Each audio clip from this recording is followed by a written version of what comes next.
What is up, comic? Was I don't even think Joe saw his. Yeah, I totally missed mine, but it was pretty cool. I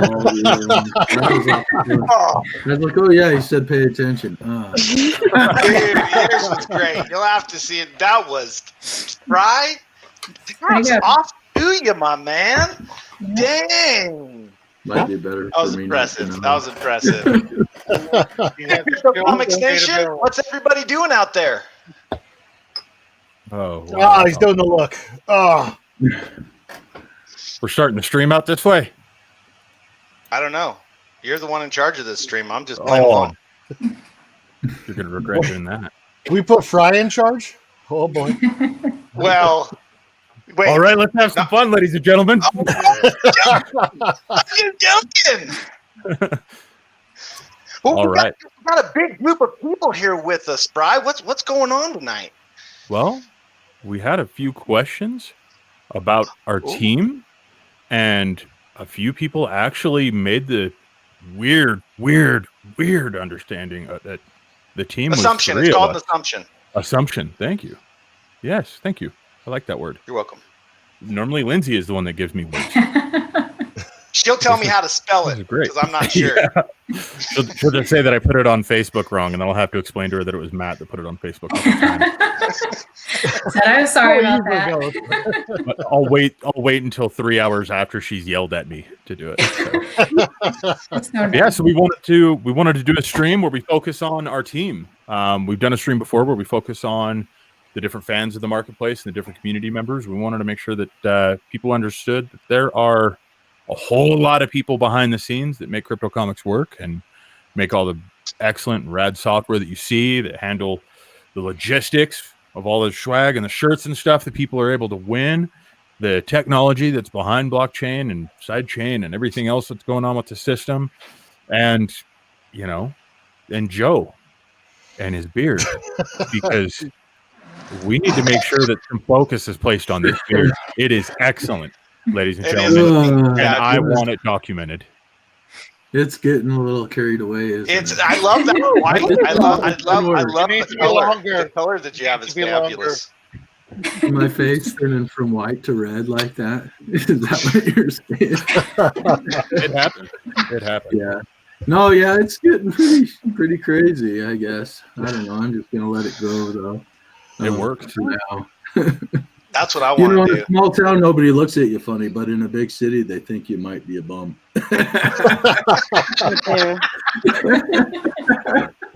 It's true. Well, before we do intros, let me check in on chat real quick here. It's even better when you wear your tie-dye. We've got Peter Reavers with a whole lot of emojis.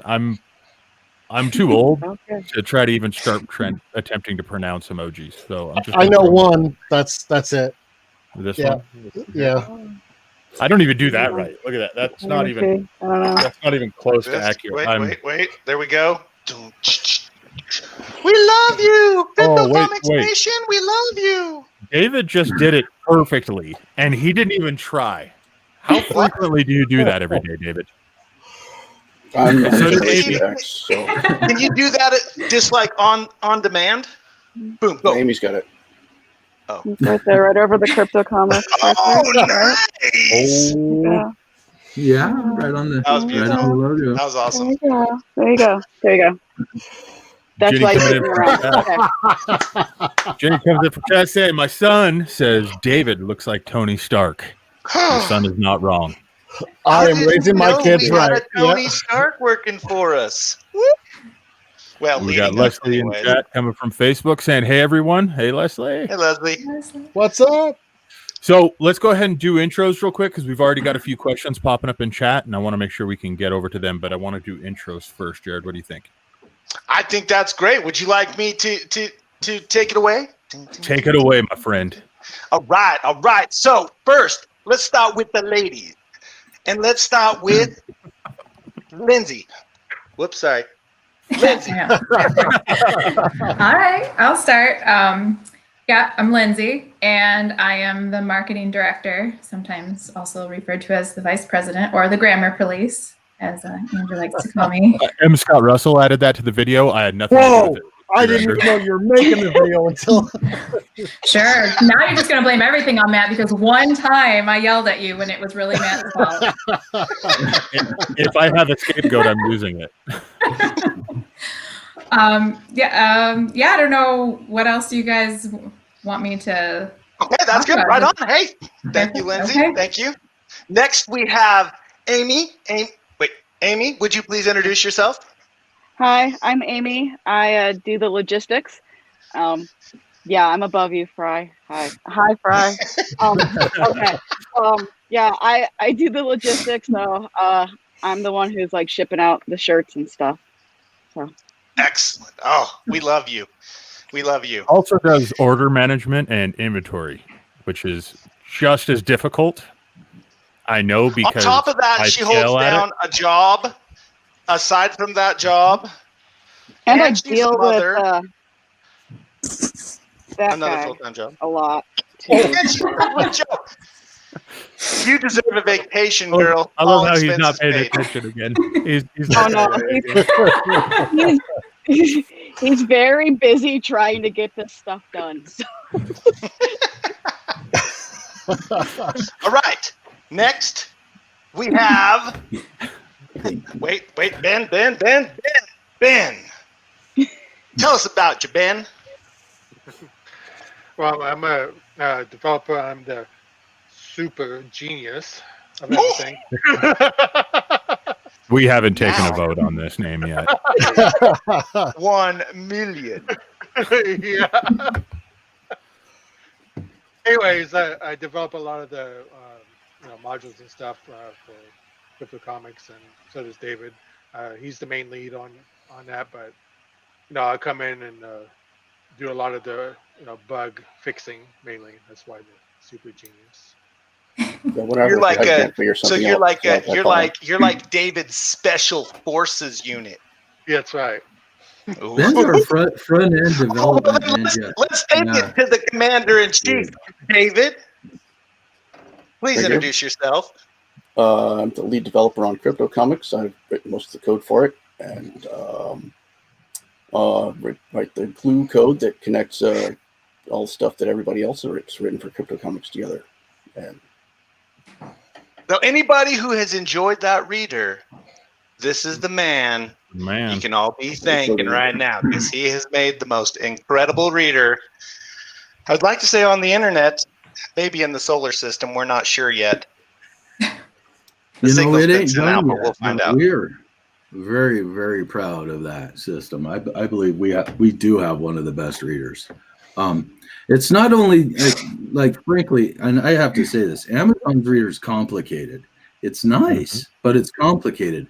Ours is very simple and almost as nice. So without all of the complexity, we're getting a very good experience, but we're just getting started.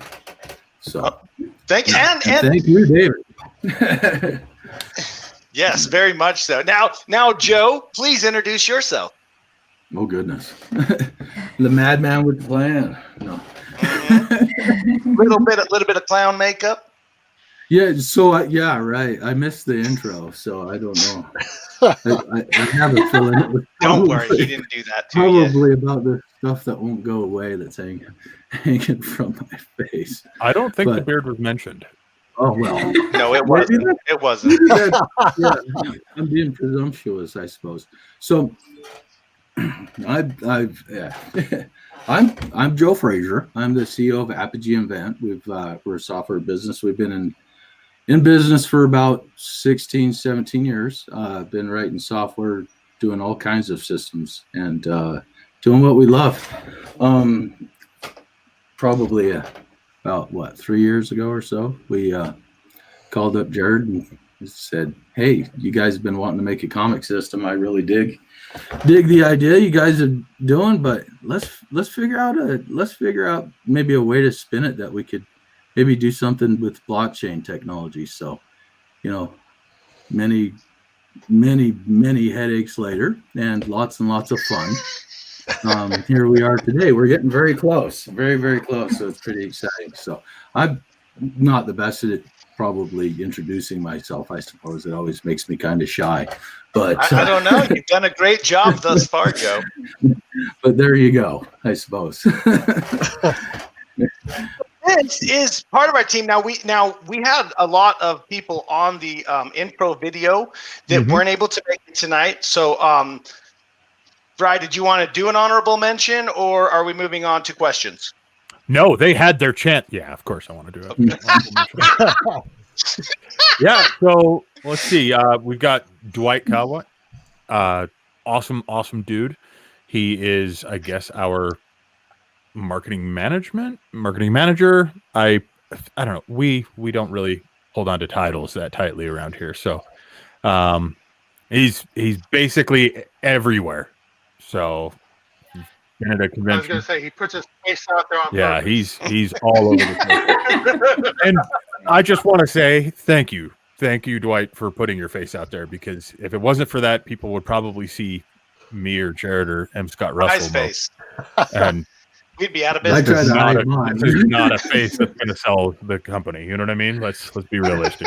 He has the best business face, that's for sure. yeah. And There's a reason that I run tech. We also had Andrew Lovelace 1.0. We've got Andrew 1.0, or Andrew Lovelace. I call him Andrew 1.0 because he has been around longer than I have. So gotcha. So you're 2.0. Like I'm the one with all the features. You know, gotcha. Some people still like Windows 7, and I get it. You know, but other people like Unix. So that's what I'm here for. Joe's just Only like, royalty. He's gonna stab you.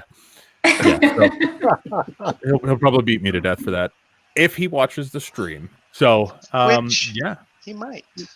He might. He's one of our lead devs, and I believe Chief Technical Officer, if I'm not mistaken, is his business card title.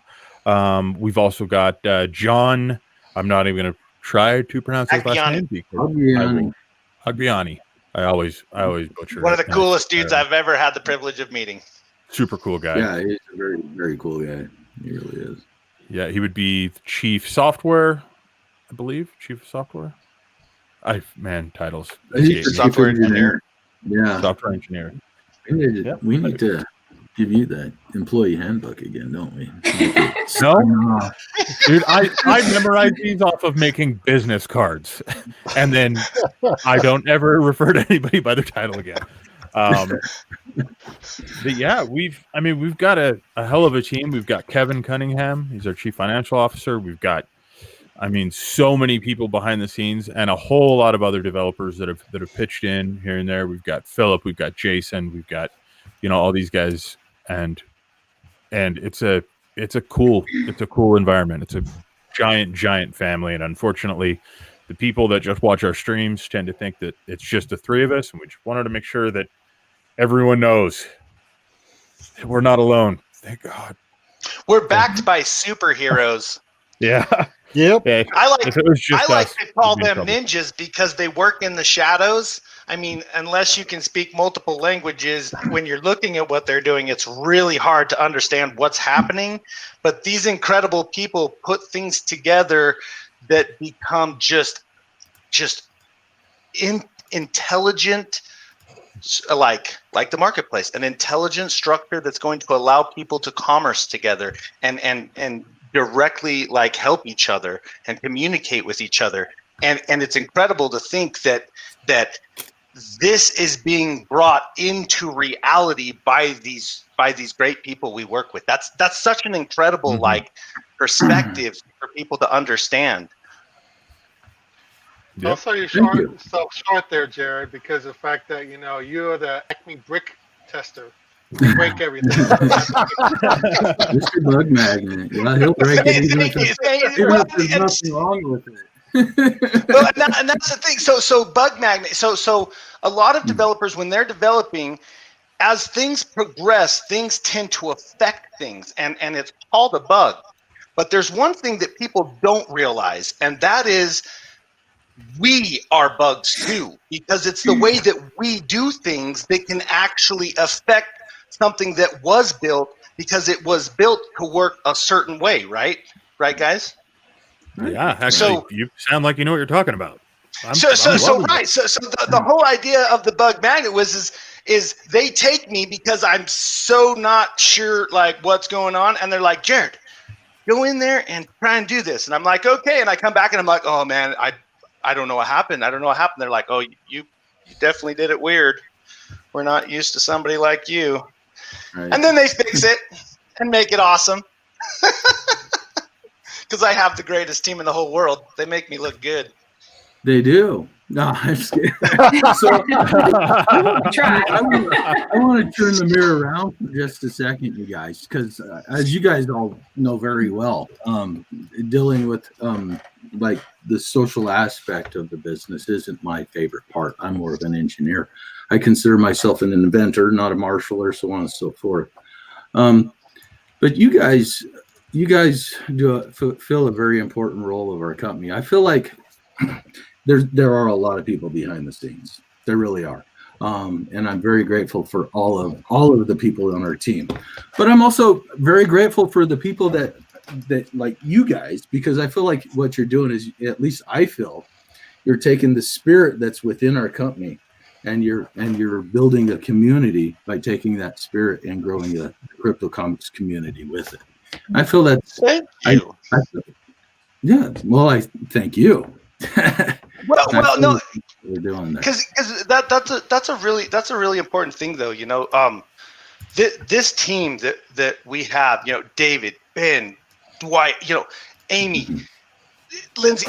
We have an incredibly powerful team, and the truth of the matter is there's the million great ideas every day, but without a team to make it a reality, those great ideas generally don't see the light of day. And so thank you, team, for making this possible, because I really want the spotlight to be on you guys. You guys are incredible. You guys do amazing things. Without you, CryptoComics Marketplace would still probably be just an idea. And it's because of people like Amy who sets aside that time to make sure that the promises that this company has made get fulfilled. That's so important. That's what creates happiness, you know, and people being able to smile because they get this awesome swag pack from the queen herself, and it's full of just awesome little goodies and stickers. I've got a couple, and they're pretty fun. I like my stickers. So wait, did you get new stickers? Guys. Hold on. Yeah, you hold on. Wait. You hold on. No, Amy. No. He hasn't. Oh, dude. He hasn't. Okay. I did get the boombox one, and it went on my laptop. Oh. Okay. I will throw something. If Jared don't worry. Don't worry. I haven't. None of the I haven't newest sent ones. out new stuff for you guys in a while. I got that one. Get you one of those. On my safe. Look how shiny. I love that. I love that leaf one. Yeah. Let me check in with chat here real quick, guys. We got a couple of questions coming in. I'm going to start oldest to newest. So everybody that's in chat, if you guys are aware, feel free to chime in. You can ask us anything you want. As long as it's appropriate, we'll answer it. If it's inappropriate, we'll laugh, possibly answer it, but maybe not. So Roy Plummer comes in saying, will Trump put a block on Bitcoin? Getting right with it. No, he's not going to. I don't think he could.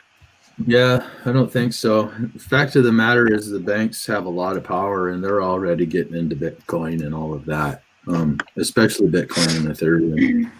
And after they're in there and with their lobbying power, the likelihood that here in the United States and we do champion ourselves as defenders of freedom, so it would be kind of a difficult task. I mean, the main things would be, I mean, Trump's certainly not going to do it.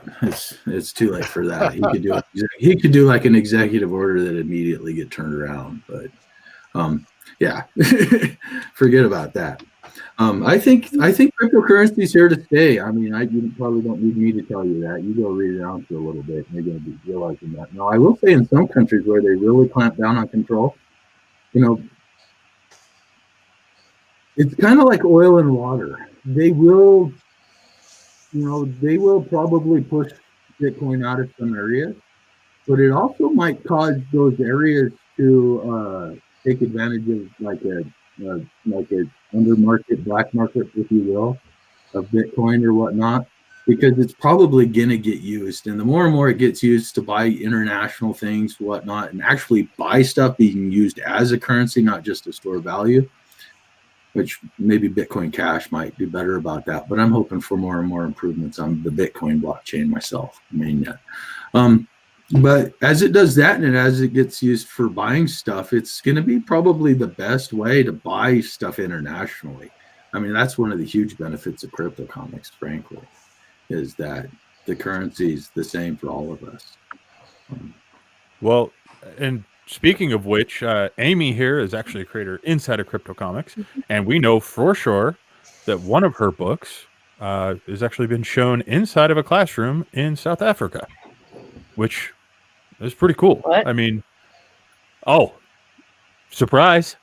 If you tell that man to tell me something, it ain't gonna happen. So He didn't know about what this. happened? I just wanted to Okay. make sure we could get your expression on camera. Thank you. Turn that around. It wasn't me. It wasn't me. His feed cuts. I swear I don't remember Fry saying that. But yeah, I mean, it creates a global audience for any type of consumerism, and I think what's even nicer about that is that it opens a lot of doors. And I don't think that any president is going to be able to really shut that.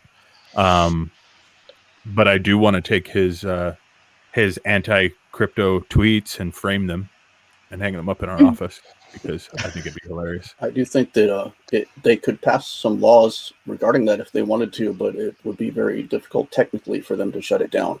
It's built to be resilient and to get around that kind of thing. And Thank goodness.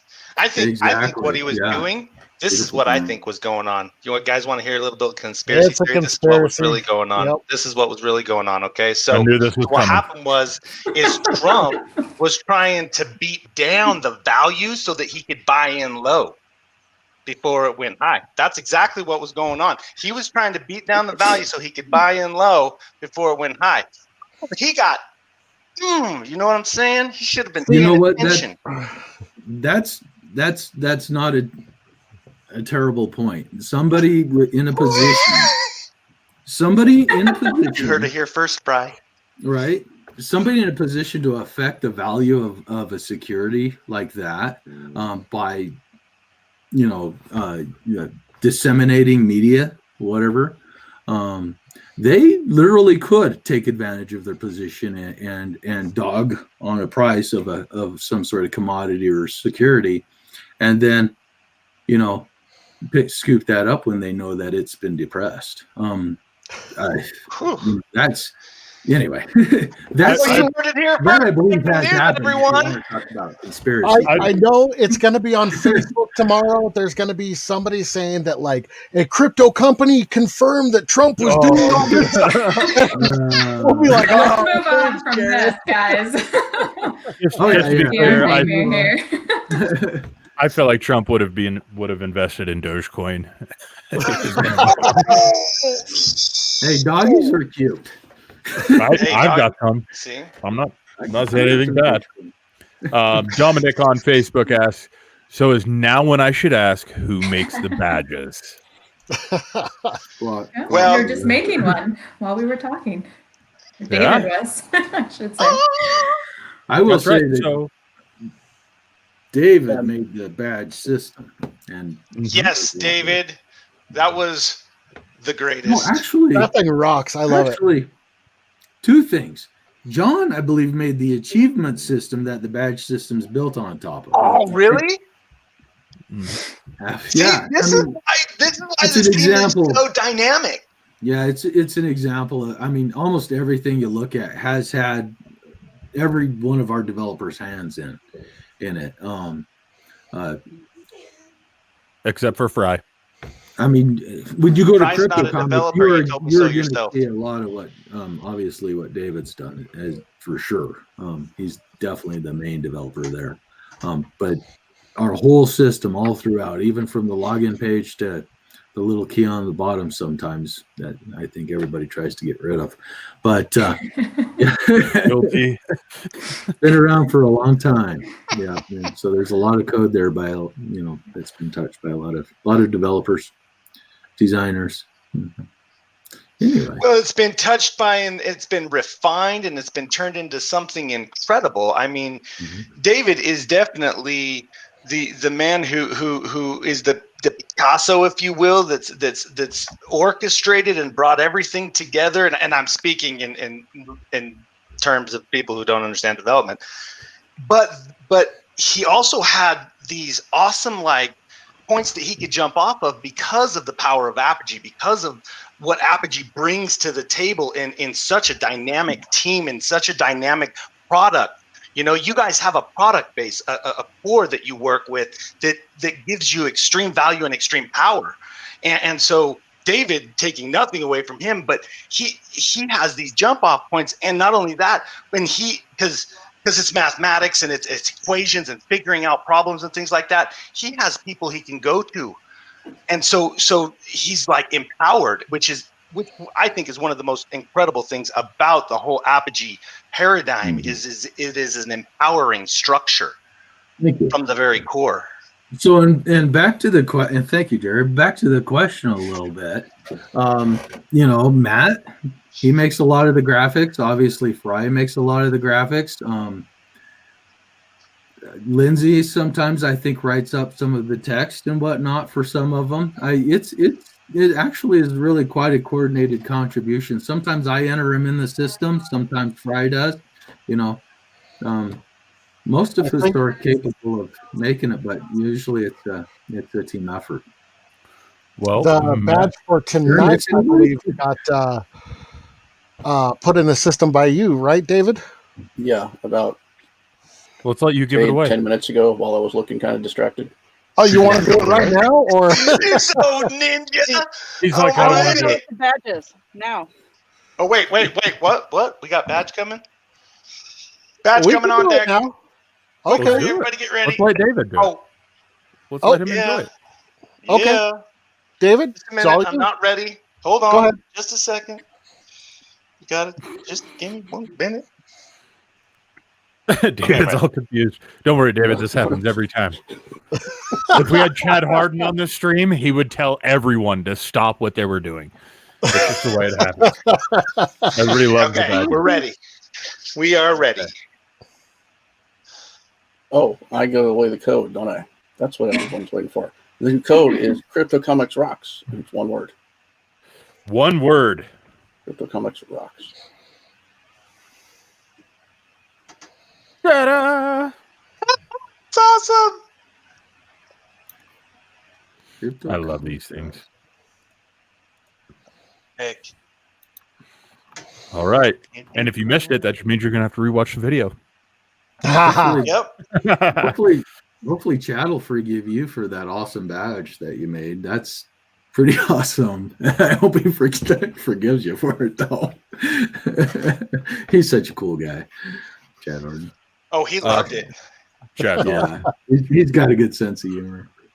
Coming in from Twitch, looks like Dark Messiah 87 says, "Hey, I just wanted to say thanks for the chance to showcase some skills on the CouchCon on Ice. Really had a great time and had a lot of fun. Brodo set it up nicely. I believe talking about the gaming tournament probably with mention of Brodo. He was. I think he was on one of the teams. Yeah, that was. I'll be honest with you, that was like 95% Brodo. Running and handling everything for that. He did an excellent job. That's another person of the team, Brodo. Holy mackerel! Mm-hmm. This team is enormous, and I hope this is what we're trying to give people an understanding of. We make it look so easy, me, Fry, and Matt. We make it look like second nature. Like there's no stress involved. But truly, in order to do. In order to do what is really being done, it takes incredible, talented, devoted people, and I just want to always say thank you to my team because it's the best in the world to have the best team. That's when you know that you're going to make it. Is when you know you got a great team. So thank you guys. Thank you all for just being so awesome and making things happen. Joe, are you paying attention? You were like looking off. I was like complimenting you. And Wow. I'm just playing. So we're going to be looking for a new Jared tomorrow. This one just got fired. Coming in from Facebook, Jason says you all do fantastic. Thank you, Jason. Thank you, Jason. Feed the Reavers says slick. I think that comment was actually made when Joe was holding up that sticker. In fact, you can pick yours up at this shop. Look up Gypsy Leaf. GypsyLeaf.com. Oh, yes. All right. Leslie on Facebook says, what made you all want to get started with this project/company? Ooh. Oh, that sounds like an origin story. That's a long sounds like story, an opening actually. to an origin story. So if you go to CryptoComics.com/origin story. Go ahead and put the link in the chat. Yeah. Rappo. Read and find out. There you go. It's only like 10 pages long. It only takes a couple hours. You guys know we're on a live stream, right? Where people just expect you to let them know. We can summarize the origin story a little bit, but there's a link in the chat if you want to read it further. So let's do this. Let's start with, we'll start this question to Jared and Matt. Okay. And then we'll follow through to Joe, because Joe kind of mentioned a little bit earlier, and then to everyone else as it goes through. So I was involved with this company a long time ago, trying to start up a comic book publishing company, and this was years and years ago. And actually, the funny part is, at that time, my buddy was working for Apogee, and he was like, "Dude, you need some money, come here and work." And so I applied and I interviewed with Joe. So I'm sitting there on the phone, and it was probably one of the worst interviews I've ever done, because he was asking me questions and I'm sitting there like, the hell is he even talking about? Really? I'm trying to Google everything as Joe's talking. Oh, man. I had the best interview ever when I interviewed with Joe. I was like, you're going to hire me, bro. Yeah, I was like, if you don't hire me, I'm duct taping myself to the hood of your car until you do. But I did. I believe it. So I didn't get the job, needless to say. But he thought very highly of you, I'm sure. He was probably like, this dude's an idiot. Like, yeah, sure, he's a great guy. But no, so I ended up, really focusing on this comic book company, and Jared came on, and we all just started working together, and everything just kind of fell apart, and we ended up calling it quits, actually. And a little while later, that's when Jared I'll let you take it from here, Jared. Oh, okay. Yeah, So me and Matt, we grinded and we grinded and we grinded, and it was like we were pushing gas, but we weren't going nowhere. Mm-hmm. It was one of those kind of grinds, and it was frustrating. And during this time that we were grinding, I was constantly talking to Joe and Kevin. That friends of mine, they advised me in the tech world, because I don't know tech very well. And they kept giving me advice in relation to things and things of that nature, and me and Matt, we tried. Oh my gosh, we tried. Holy crap! At one point, like Matt was programming what, 3 different languages, 4 different languages, trying to figure out how to put a website together. Yeah, it wasn't fun. So we're like, oh, you know what? Let's not do this. Well, that whole time I had been talking to Joe, and Joe finally came to me. And he's like, hey, Jared, what's well, actually, Joe, you came to me, so why don't you take it from here?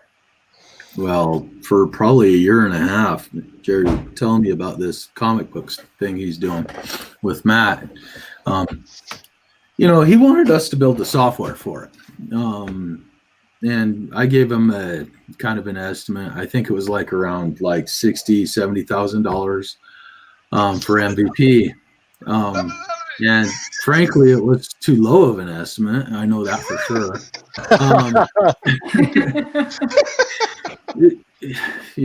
But honestly, when you're building a huge system, it's really very difficult to tell what it's going to really take.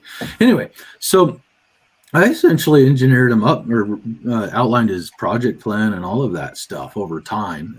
And not just myself, even several of our team members had worked with Jared over this. And, we wanted to help. We at least want to put him in the right direction. We want him to not fall into whatever pitfalls we had to experience ourselves as well and whatnot. So,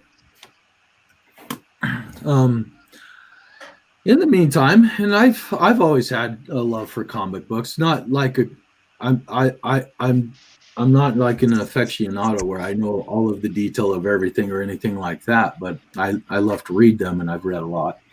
But anyways, I've been looking for doing something meaningful in blockchain technology.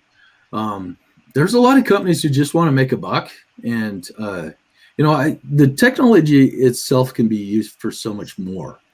And I feel like all of these things that are just trying to make a buck, well, enough of them are just scammers that it's really, really hurting the industry. It's really hurting an important technology. And so I wanted to do something meaningful. I wanted to do something real, and something that would make us money. I did not want to create another token. I didn't want to create another currency or anything like that. That had all been done before. Some of the things I had done is we do payment solutions for our clients. So we've interfaced with Bitcoin and Ethereum blockchains and done stuff like that quite a bit, actually. And I had written an ERC20 token just for fun, just to learn how. David here as well has done that for a client. And so we started out with some experience in it in that regard, but I saw CryptoKitties and I'd seen other ideas like, hey, we can digitize and blockchainize all of these other assets and stuff like that. And I'm, there's the obvious ones. There's music and there's and things like that. And I think those are great ideas. Video, music. We could do those next, for instance. Whatever, right? We could do it right now. But anyways, comic books is something we love. And there's a lot of reasons we're doing comic books. But I believe it was on October 31st. The idea just popped into my head. And exactly, Jared and I had been talking over the previous week or whatnot. And I'd mentioned blockchain technology and I was totally clueless. I was like, and I finally felt like I was like, okay, I think this could work. I could take this thing I want to do, and I want to do something meaningful in. I can work with these guys who have a very sincere passion in this industry, because you can't just build a technology and have a business. You need the people to build the community around it.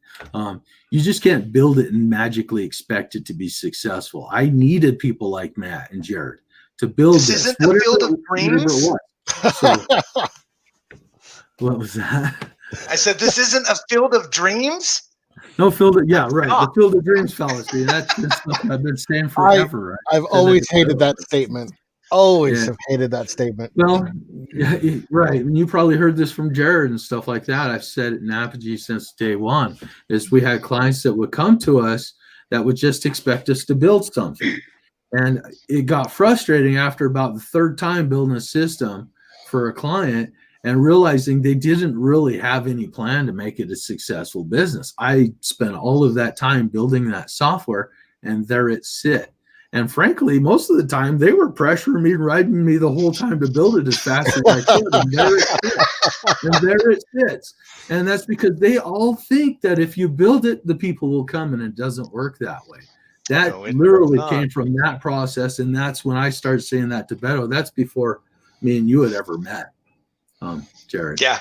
So, and after about the second or third time of that, I was like, Beto, we got to find we got to either help our clients be successful, like we have to market for them and we have to help them understand the whole process along the way, or we got to find clients who already know. I'm sick of writing software that just sits there. So, right.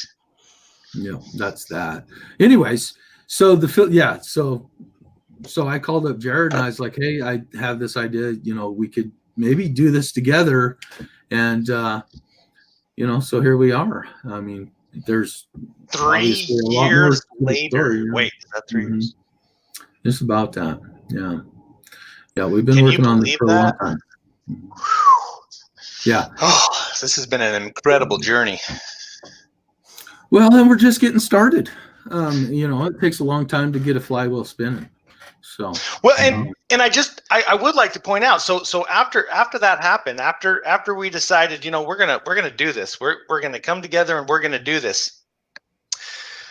For the first, probably, I don't know, from that time till about the beginning of 2019, it was all in the shadow work. Like, I couldn't look at what you guys were doing and understand anything that was happening. I mean, David was putting this thing together in the back, doing all these things, and I couldn't see anything. It was and one of the coolest things you say, Joe, is building software is like jumping off of a cliff and then assembling the plane on the way down. That's starting a business. Oh, is that starting a business? Okay, wait, no, I remember what it is. Here too, though. Building a platform is like building a house, because you're literally creating something that did not exist prior. And they changed the architecture on you frequently during the building. Myself. And it shouldn't be a big deal. It should not be a big deal to move that bathroom to the other side of the house. That should not cost.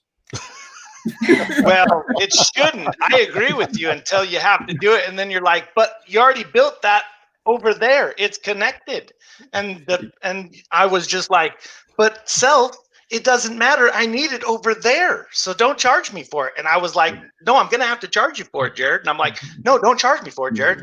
It was confusing. It's a process of refinement. We try to make something that works and build upon it.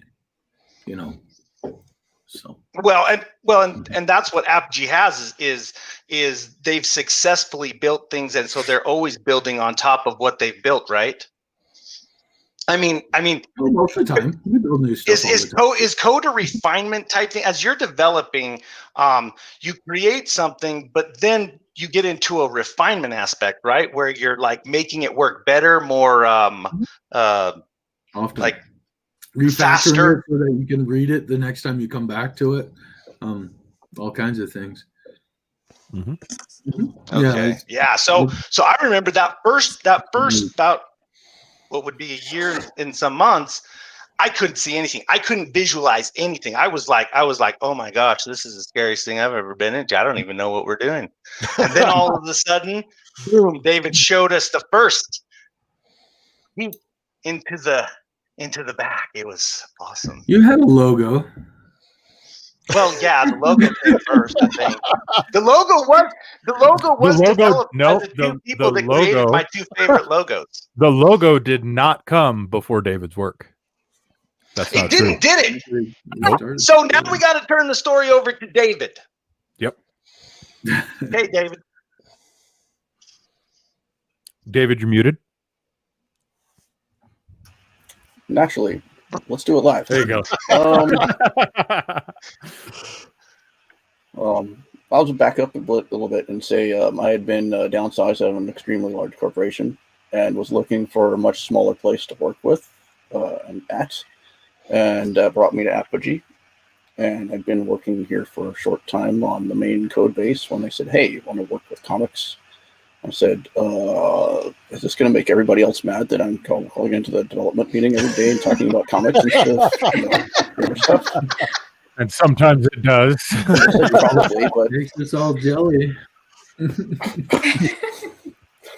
Probably,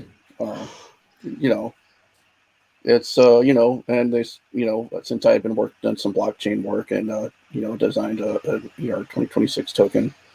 I was pulled into the project since I had that knowledge, and that was about 3 years ago now, and I've been working on pretty much nothing but CryptoComics since then. Now, you've had some just an incredible insight into certain things related to the comic book industry. Were you a fan of the comic book industry prior to ever working on CryptoComics?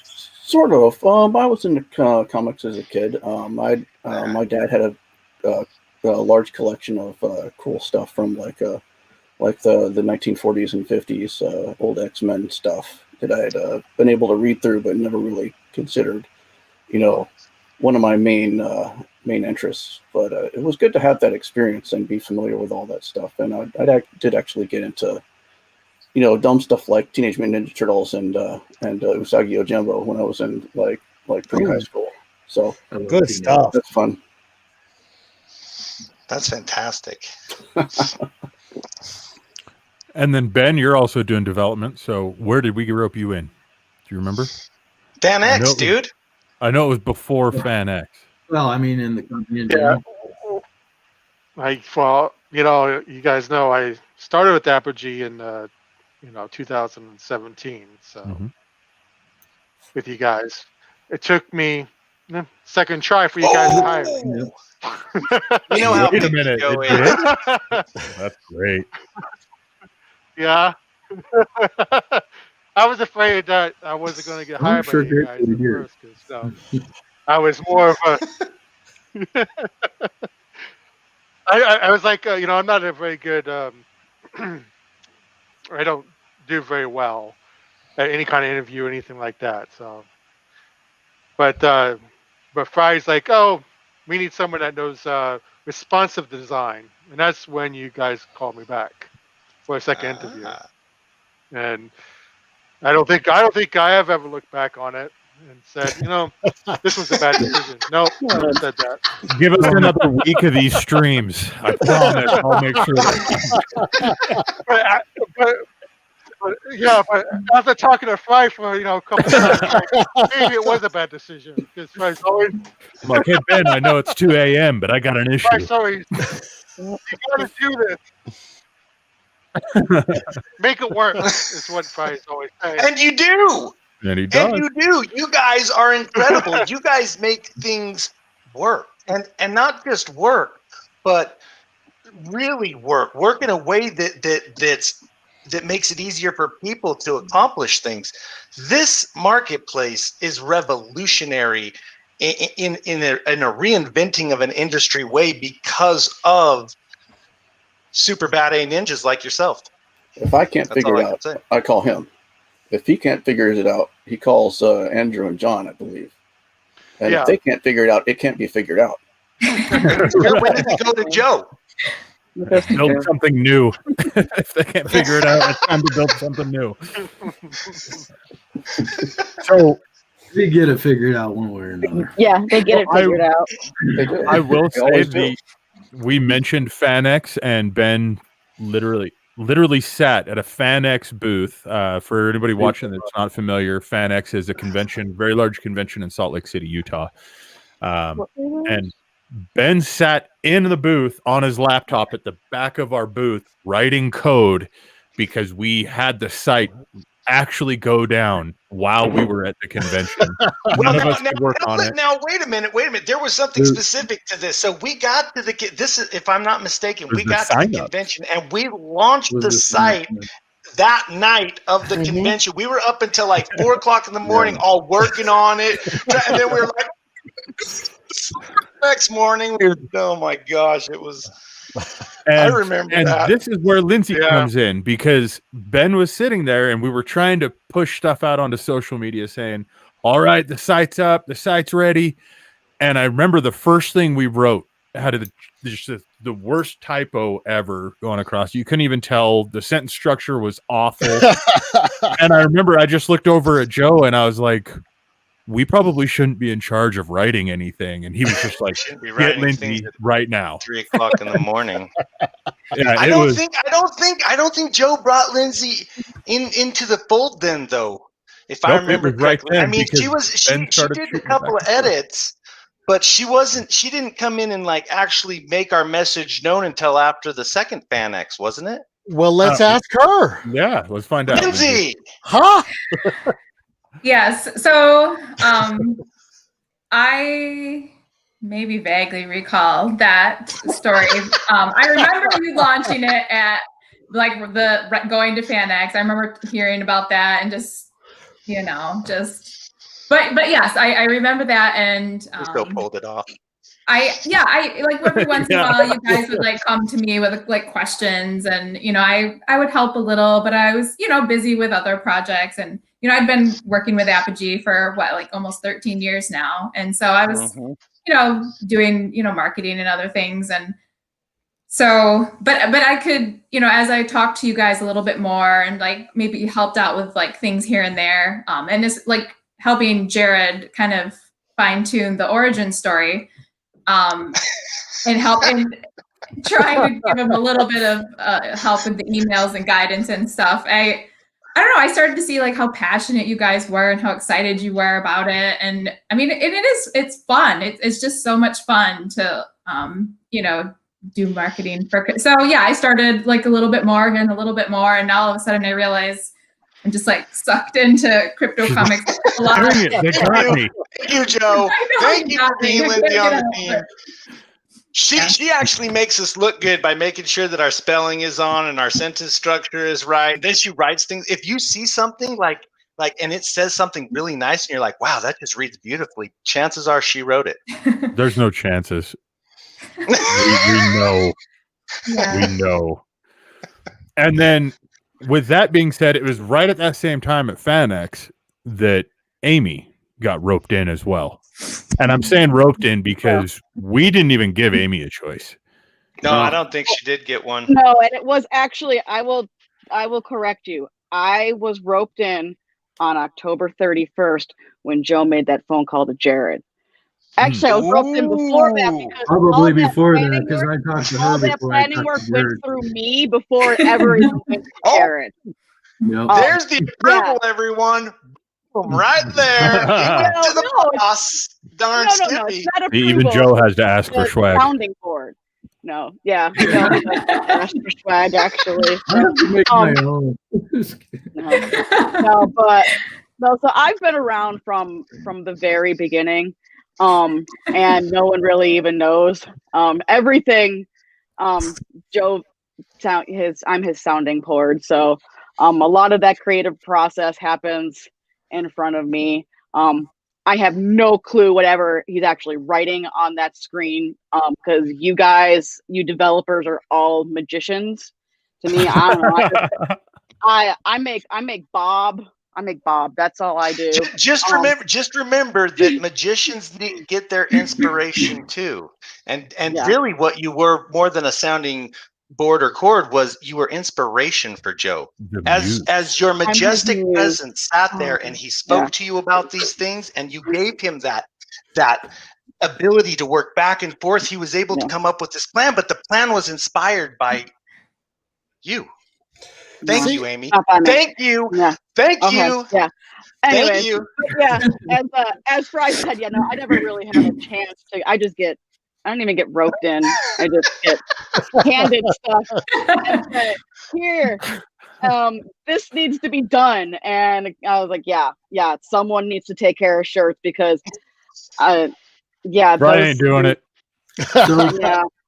Yeah, I tried. At the FanX, I will say that I had a marketing plan that consisted of dice and Amy's prints, and hope to heck Fry's banner. That was a good plan. I love that dice plan and handing out those prints. Those were awesome. And then she numbered them and signed them, and it was awesome. About that. Yep. It was awesome. We had so much fun. Oh, that was a good FanX. That was the second one, right? No, that was the first one. That was the first one. That was the very first one. Yeah, we had a booth. Yeah. No, that was the second one because the first one we just went to and we just ran around in our shirts, remember? Then the second one we boothed up. That was you and I. First giveaway we had. No, the very first giveaway we had. Jared, you're thinking of the very first giveaway we had, but. No, we did go to me, Fry, Matt, and Joe went to a Fan X for the very first time, and we just walked around. We then had the numbered second one prints. we had a booth, We had and then numbered the prints third at the one first we had the green screen. We had numbered prints at the first one. The later one that you're thinking of with the green screen, we had Amy at the We booth. didn't give anything away on the first one. We just walked around. No, we had Either way. stuff to give away. You might not have. Either way, you guys have been giving away my you print don't from the remember beginning, anything. so that's all I know. When I was there, I was watching you guys Thank giving you. away things. Mhm. Come on. I was there. Yeah, but we went 3 times. Oh, you went 2 3 times. booths. Yep. And the very first one was just when we walked around to show Joe the comic book industry. Yeah, that this being year's been a said- weird year. Yeah, but if I people have feel gotten like we've swag, been they know. had a pretty successful conference here this year for having so few. I mean, with the CouchCon, could have been a lot worse. I was just glad there was a convention this year, or 2 to speak CouchCon of, was that we awesome. could attend. I'm gonna try to keep getting through chat here, guys. Jason on Facebook says, "Are any of you guys going to invade TCT Comics this Friday?" I who knows? can't. I can't. I won't be able to. I got family stuff I got to do. So Cameron on Facebook says, "Nice." Dominic on Facebook comes back to say, "Do you have any advice for someone who wants to become a developer? EX, where to start, or books that you might recommend?" lose your mind first, then you'll fit in. Well, I don't know, man. Developers are on another level. Oh yeah. Well, why don't we let them answer the question then, guys? Oh, sorry about that, guys. Okay, go ahead. Well, my wife always says that, stop speaking computer to me. You have to actually know how to speak computer in order to get into this in the first place. If you love computers, you want to just get into the back end of how computers actually work. And it really drives you insane not knowing how it works and wanting to know, and actually that's your passion of wanting to know how it works, how to program. That's where you want to do this. If you don't have that passion, you don't want to know any of this, a book is not going to do anything for you, because it's just, reading is reading. Just like, I don't read books, but I read technical documents. I read, how to program and stuff like that. And my daughter reads tons of books and all different kinds of things, Harry Potter and stuff like that. She loves to read, but she, coding is not in her, so she's not going to read a coding book. So you just have to know what you're passionate about. But, if you want to become a developer, pretty much any book out there, if you really want to read it, and go Google saying, hey, I wanted to learn how to be a PHP programmer, and look it up. It's pretty much what I did. I started out with Visual Basic, went into PHP programming on my own, learned it all on my own by just going to Google and picking up a PHP book on how to program, stuff like that. So, what about you, David? It would be difficult for me to say. I started programming at a really young age. There were like programming magazines lying around, and I was like, "Oh, this is cool!" And at school, I would drag that to the library and type in the little program they had for the game, and I would play that on the computer. And then I would read the code and figure out how to make it easier, give myself extra guys, make that kind of thing. But nowadays, like Ben said, if you really don't have that itch in your mind to figure out how everything works, no amount of books or anything is going to really give you that drive that you need to stay at it and really learn. And the thing about being a programmer is that you're always learning. You have to be constantly learning. If you don't know something, you have to be able to figure it out by yourself, or know where to get the answer, or know who to ask. If you flounder, you're done as a programmer. Especially these days, where everybody's working from home, and you really have to be self-driven. Joe? Right. Do you have anything to add to that, Joe? Yeah, the main thing that I heard was said is the absolute and golden truth. There is, you have to have a passion for it, because it actually takes a lot of work and a lot of time to get very good at programming. It's one of those things that they say, it's kind of like playing the piano. You can play the piano okay after a year, but you need to play it for 10 years to be a master at it, right? things like that. And programming's that way too. And it's something you also have to continually pursue. You really have to have a passion for it. My story is pretty similar to David's. I started off as a very young kid, completely fascinated with computing, completely fascinated with it. Didn't have the money to buy games, had a little book that said, here's how you program, and thought maybe I could learn how to do that. And it took me many years before I was able to write games of any note, really. But I did. But that's because I had a real passion for it, you know. Maybe it's because I got a pat on my head when I was a kid because nobody else could do that. Or maybe there was other reasons too. I mean, I consider myself a tinkerer, and that's always been one of the reasons why I pursued this, making software, is because I love making things. So there are other passions that can drive you to it, but I will say I don't want that to discourage you. Just because you could have a passion and may have not yet discovered that. As Ben says, go Google how to program. Go Google how to program in Python. Go Google how to program BASIC, how to program PHP, how to program in JavaScript. There's tons of languages, and none of them will hurt you to learn. And after you learn 2 or 3 of them, you're going to start figuring out that there's a lot of consistency between them. And after you learn 4 or 5, you're going to figure out that you can sit down and be effective in most of them with good manuals and things like that. And, you sit down in a language that you're brand new to, and after a month or 2, you might be after having learned other languages, you might be as good at programming as if you had been doing it for the 10 years as well. Just go start doing it. Start simple. Don't expect it to look cool at first. It won't. In fact, you're going to be looking at very plain looking text, maybe for the first couple of years sometimes. With web development, you can start seeing something. If you can come up with silly little projects to code, that's the best way to do it. I was running out of filler text for CryptoComics, so I needed to learn some Python, so I wrote a stupid little program that makes filler text that sounds like pirate talk. And I know a little Python now. Did you write that? And pirate. Yeah. Holy heck, that's awesome. You learn something new every day. Sorry to interrupt you. That was cool. Yeah, I always like the satisfaction of figuring stuff out. It's just satisfaction of saying, "Oh, it finally works," because you're going like this with your hair, and it finally works. That's just my satisfaction with programming. It's just seeing action and fruition of everything on the screen.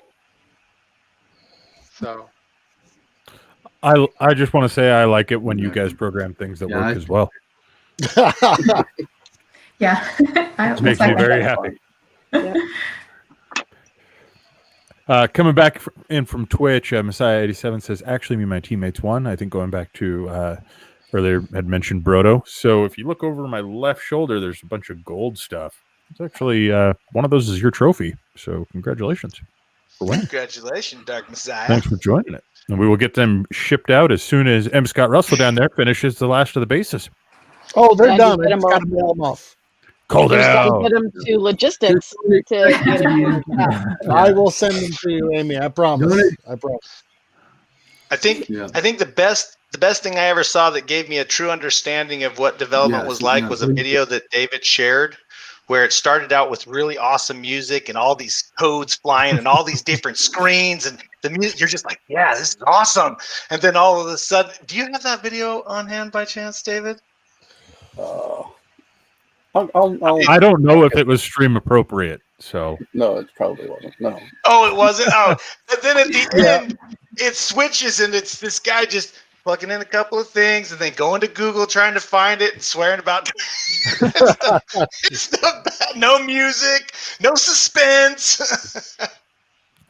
Let's see here. Feed the Reavers on Twitch says, such an awesome team. Really wonderful to see. Thank you. Oh, appreciate it.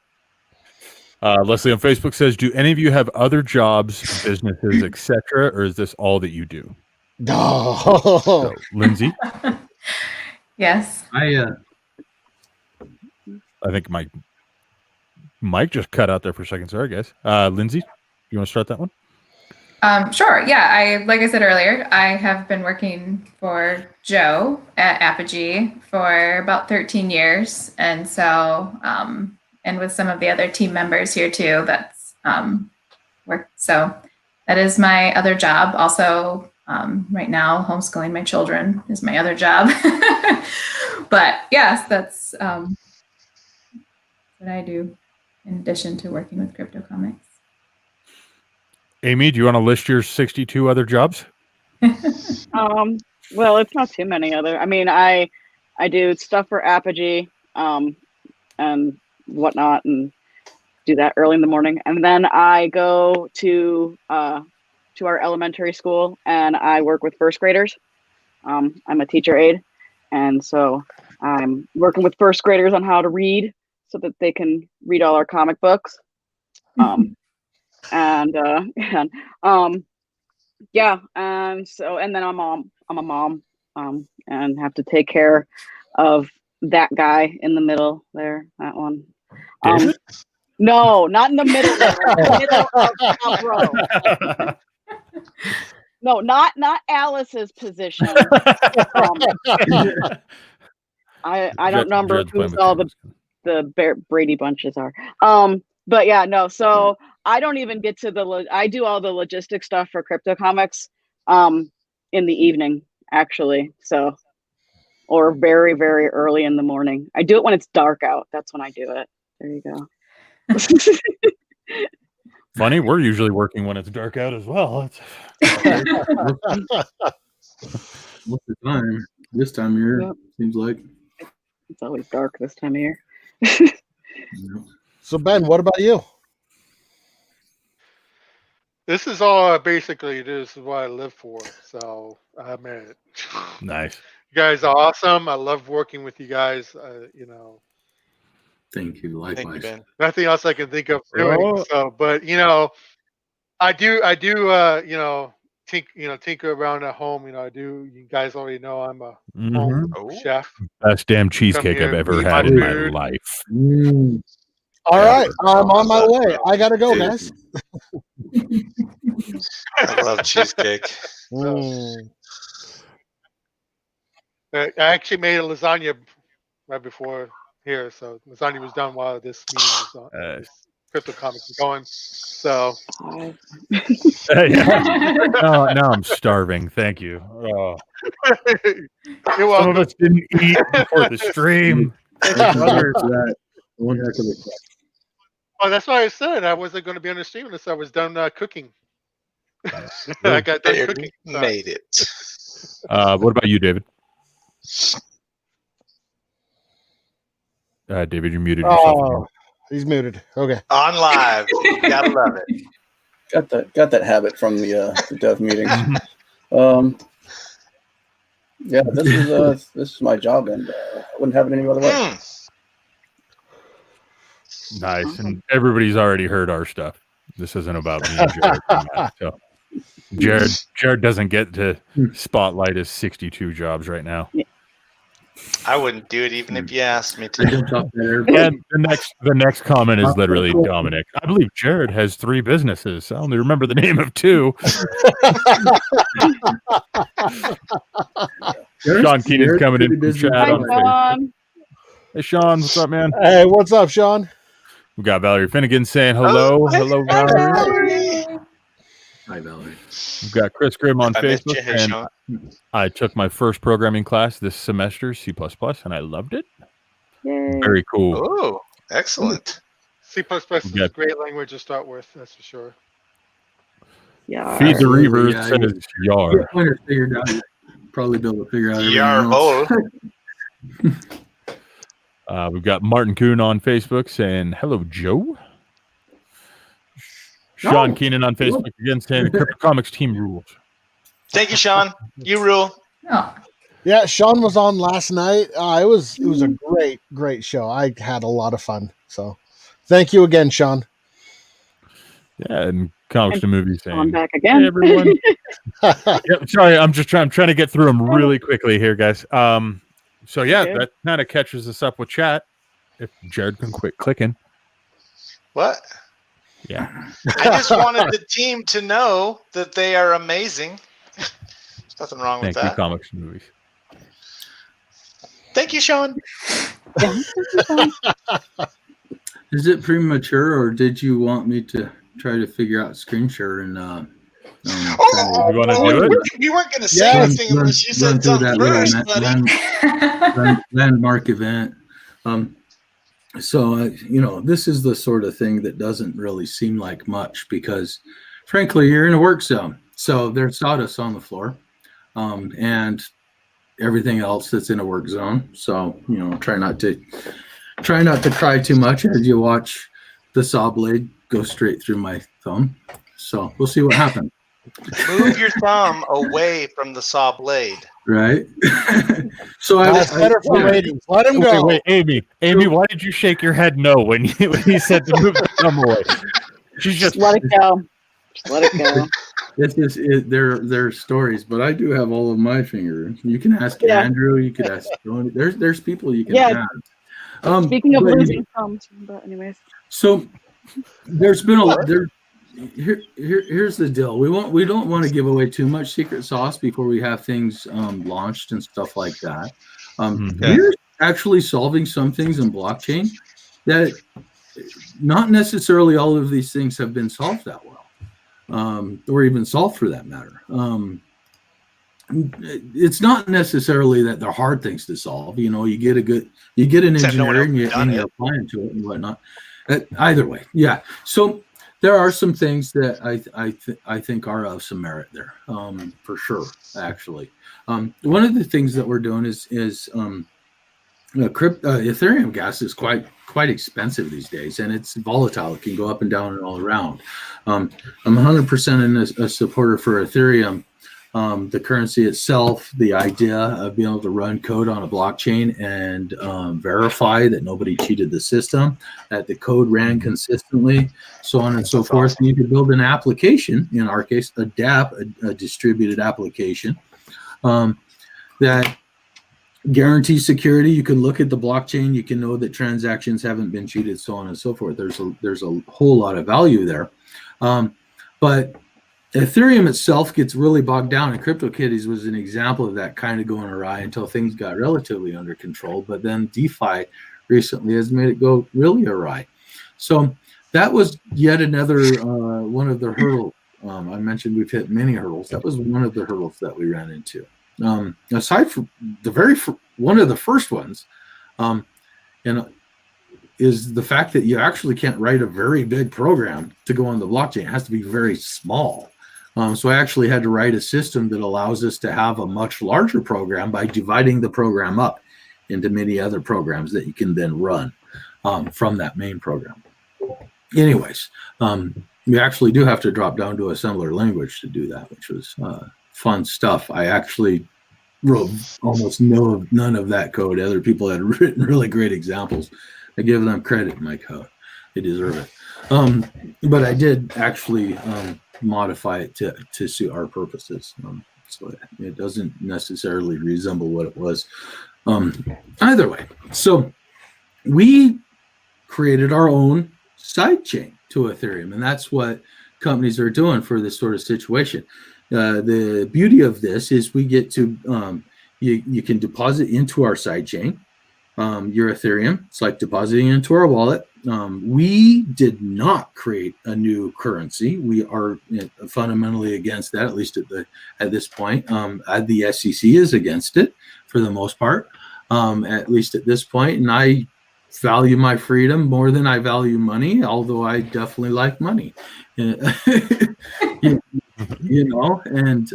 So I don't want to create yet another token. I see all of these other blockchain companies, and what are they really doing? Even the comic ones. I'm going to say this: they created a currency, and they needed something to sell on it.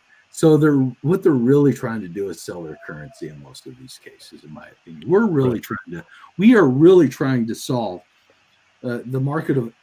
We're really trying to solve the problem of actually owning something provably on the blockchain, without just creating a currency that we're trying to sell, and also without just creating a lot of marketing fluff so that we can just get investment. Most of them don't really have anything built. They just got a lot of marketing. Go ahead. Somebody's got a question, right, Gary? So just to clarify, so what happens is they'll create a coin, and then they'll sell you that coin, and then you take that coin and buy the comic book with that coin. Exactly right. Yeah, and all of the other cases I've seen that weren't on the main chain, they were actually that, and they're really trying to sell us their coins. We're not doing that. You deposit in our wallet. Our smart contract keeps track of the Ethereum you deposit. You can buy comics bucks. That's another story. But essentially, comics bucks are the same thing as Ethereum, but you can't withdraw them. You can only buy books with them, and that's what we pay our rewards out with. Other than that, we're not creating a currency. We got that comics bucks is more like a token. You can buy tokens at the arcade. You pop into the machine. You play the game. In this case, you get your comics books. You could sell your comic books because once you buy them, you own them. And you have a marketplace for that, and that's the purpose. Anyway, so we have a sidechain to Ethereum, and it's basically it is working. It's running. Got it live, and we have DApp loaded onto it. Our CryptoComics. It's our crypto media DApp, CryptoComics version 1.21. Do you want to share your screen, Joe? Yeah, let me give it a go. We'll see. Okay. How that, a little link on the bottom. Get ready, everyone. We're about to see behind the veil. Actually, you're probably going to see a muck for a second. So, hold on. The veil is looking a little. Somebody spilled something on it. We got to clean it off real quick. A little bit of steam cleaning. Could somebody call the steam cleaners in here? Well, we'll see how it does. In the other room. I got two monitors that run very different resolutions, so sometimes my screen sharing doesn't work that well.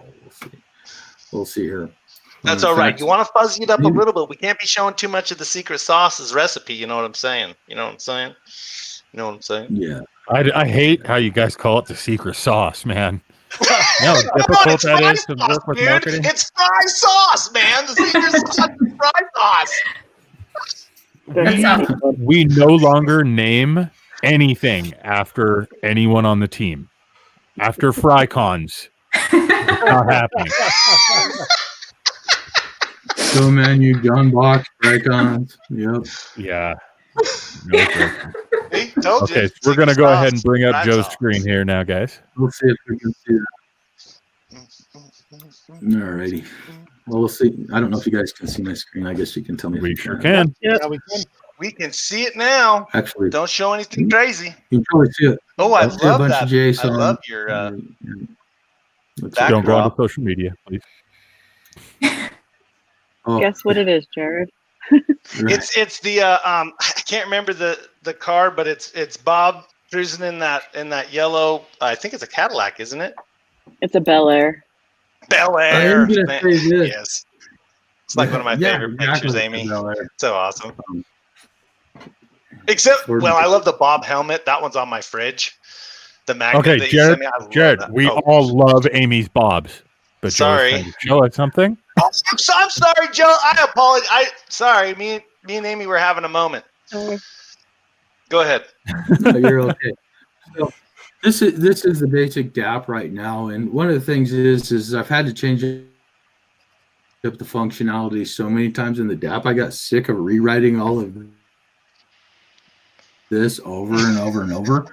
So what I did is I wrote a program that basically looks at all of the ABIs, all of the JSON. It looks at the code and it builds out all of my functionality and all my contracts, so I can interact with any of the contracts in any of the functions off the contracts. Joe,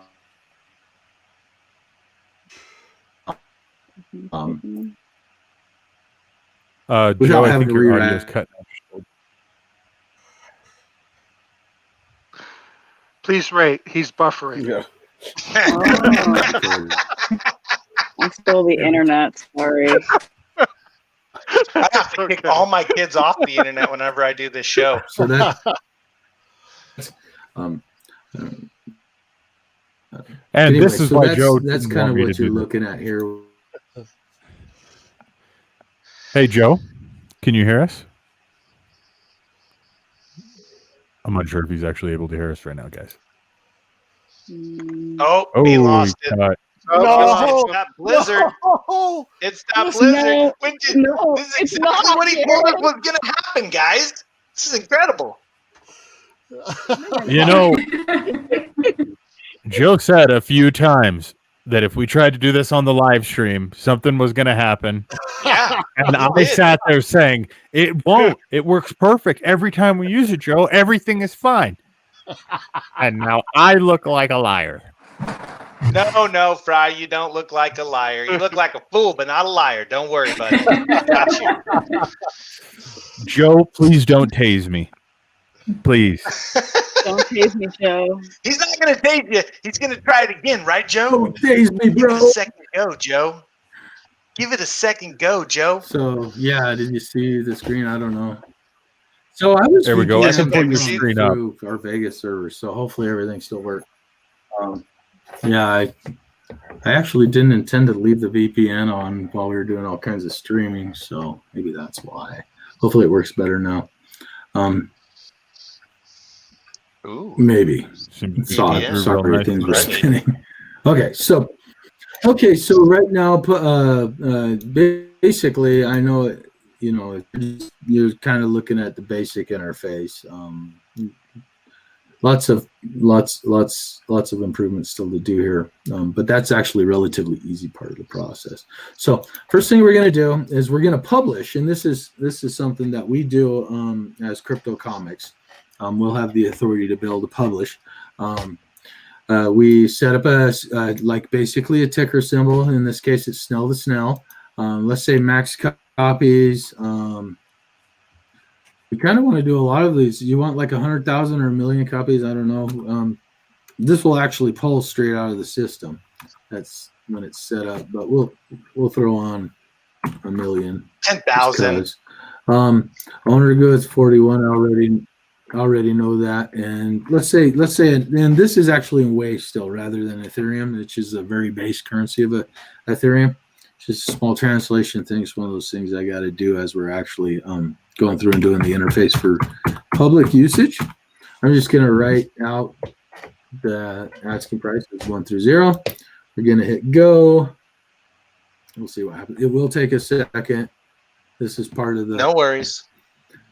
Part of the process. We're all on pins and needles. Now, one of the things is the thing that you see popping up here. Now, you're right. The thing you're seeing popping up here is MetaMask, and that's how you interface with smart contract.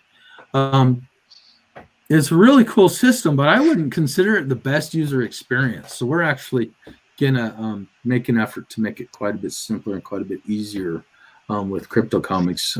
And I believe I have a pretty good plan for that. So we'll see how it turns out. That's why I love you guys. It's going to take a second. It's going to spin on me because, of course, that means that you're on the cutting edge. That's very true. Yeah, blockchain technology does actually take a little bit of time, just so that. Yeah, I may have to. Mm-hmm. Because it is the cutting edge. It is the cutting edge right. of technology. Well, actually, this doesn't usually take that long. It might be because of my VPN that I was just mentioning. Mm-hmm. Well, I just refreshed the page because it was spinning on me, but I'm wondering now if, since I'm not through the VPN, if my access is having an issue.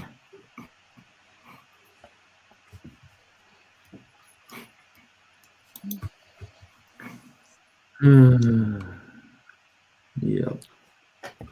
Yep. This is great, though. Yeah, what's wonderful about I'm gonna try to right. What everybody's able to watch right now is legitimately comic books going over the blockchain. So yeah, what you guys are looking at isn't a proof of concept. It's not an idea that was put out. It's actual operating technology. Right. Wait. Now. Wait, it is a proof of concept because it's operating technology right now. Well, it's that kind proves, of. that proves the concept. We're past Am I concept, wrong? though. I guess you're right. That's proof of concept. Yeah. Isn't it? Maybe. Semantics, guys. Lindsay, Quick, edit somebody us. look it up on Wikipedia. Somebody let Lindsay tell us what to say. You know, my computer. Just move past this, guys. No, right. My computer's super crawling now, so I'll give it a quick try. Oh, give it 100 tries. Let's see We are doing things that have never been done before. What's that saying, Matt? Off of your favorite show? My favorite saying off the show? No, not your favorite saying. I was going to say the Goldbergs. You're a moron. Star Trek, man. Star Trek is your favorite show. Okay, yeah. Oh, guys. What's the saying? We're to going boldly go where no one has gone before. Thank you. That's where we're going right now, guys. Boldly, I might Except add. for my computer's completely lagging out now. Well, it's shy. So You stated that earlier. It could be because you're doing a screen share and everything as well at the same time, Joe. Yeah. So patience is a virtue. yeah, exactly. It's not like it even.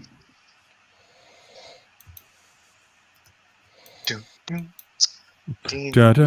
I wonder if I turn off the screen share, if then it'll work. Yeah. I feel like I need some maracas or something. Computers know when people are watching and they get nervous. Yeah, so what's great about this, guys, is what you guys are actually able to see is Joe pushing Snell the Snell, correct? Publishing, yes. So I'm just going to say it is a children's book about a snail. So it's almost fitting that it takes a little while. You know what I mean? Perfect book to choose. We need some butterflies to help you, Joe. So. Does Snell have a friend that is a lightning bolt? Frantic Froggy? Dun, dun, dun, dun, dun. Oh. Hey, Lindsay, just so you know, people want to hear you talk more. I'm just quiet. That's all.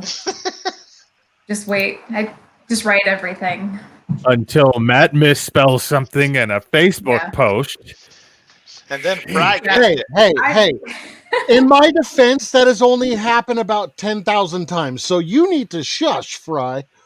Yeah. Yeah, really. It's not we're counting blogs because then we'd have to. All right. It's all right.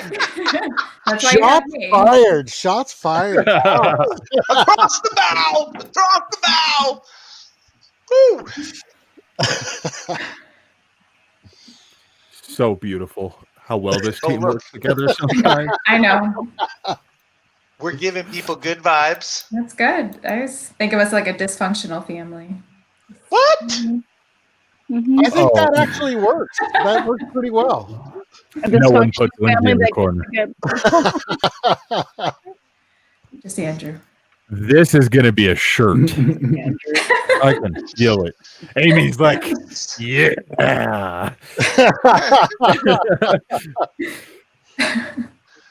Lindsay's like, no. This is going to be a shirt. Jared's hot sauce? Jared hot sauce. Don't get it wrong. There's no S there. So I don't know if you guys can see my screen. Okay. We can pull it right up. Let me share it. Oh, okay. It actually published. It was my whole computer was lagging big time when it was doing that. We need a standing ovation. Yeah. There you go. Everyone take a drink if you got one handy. Cheers, everybody. Cheers. We just published the blockchain. Cheers. On there. So does that mean that The Adventures of Snell the Snail includes being the first book ever on blockchain? That's right. So that was congratulations, my Amy. wife's book that she wrote. She wrote that way back in like high school. Now this is a version of it she wrote recently. She did all of the art in Procreate. She might have a word or two about it, but Great history, Amy. Yeah. Hey, we're excited. Let's go, Amy. Let's hear it. You got to What do you work. want to hear? Yay! Thank you. Yeah, this one here. Speech. No, sorry. Speeches. Well, you surprised me with the South Africa thing or whatever earlier, so I was like, what's going on? No, this version here, I wrote Snell 20 years ago, and so I decided since it's been 20 years, I would redo it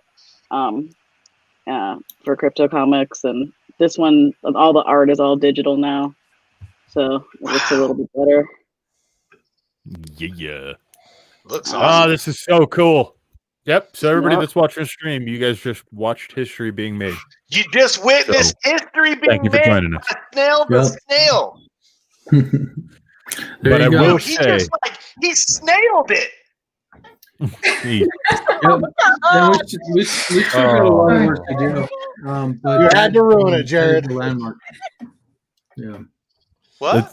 A whole lot of A work. lot of work to do, but that's a pretty significant landmark. There's a lot of hurdles that had to be jumped for that may not seem like that big of a deal, I suppose, and maybe they aren't. But I'm pretty proud of the progress we've made as a team, and this is a real thing.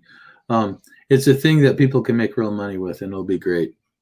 So very glad to be doing this. It's what I love. Incredible.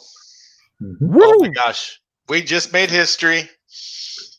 Nailed it. So are we the first to put That's a a comic shirt. on the blockchain? It's definitely a comic book on the blockchain. There's no doubt about it. Whether or not we're the first, I don't know. Frankly, and secretively, I did that a year ago. What? In January this last year. Wow. Onto the mainnet. But decided that we couldn't fulfill all of our promises with the size of a contract that could be put on to the mainnet. So I had to write a whole proxy system to make it, that I'd mentioned before, to make it so that we could actually load larger, more complex contracts into the system, so we could fulfill all of our hopes and dreams when it came to CryptoComics. And I will add on to that. The other very important thing is that this was not ever rushed to market. So this has been tested. This is a theory that's been being adjusted as we went, and it's built entirely around the community, which is the most important thing. Indie comics, all the way up from a kid that wants to make a comic book for the first time to a studio level professional, and everyone in between has access and the capability of actually making their own future with this, which is incredible. And by far, I mean, I'm not underwhelming the power of blockchain or any of the effort that's been put into that by any stretch of the imagination here, but it's only part. This is a door. Yeah, this is a door to a huge future for everyone. So thank you, Joe. Thank you, David. Thank you, Ben. Thank you, Amy. Thank you, Lindsay. You guys make us look so Loveless. Good. Yeah. Lovelace. Thank you, Kevin. Lovelace. Sorry about that. Yep. I do it too all the time. I know. I feel terrible. I'm yeah, thank you everyone who couldn't make it onto the stream. We really, really appreciate you guys so much. No idea. And thank you for letting us have the fun part of the job where we get to sit in front of people and make terrible jokes. Well, and we have because of question. our terrible jokes, wait. We have another question. We have to celebrate. And there's only one way that we celebrate on this stream. And so I cry sometimes when I'm lying in bed just to get it all what's in my head. And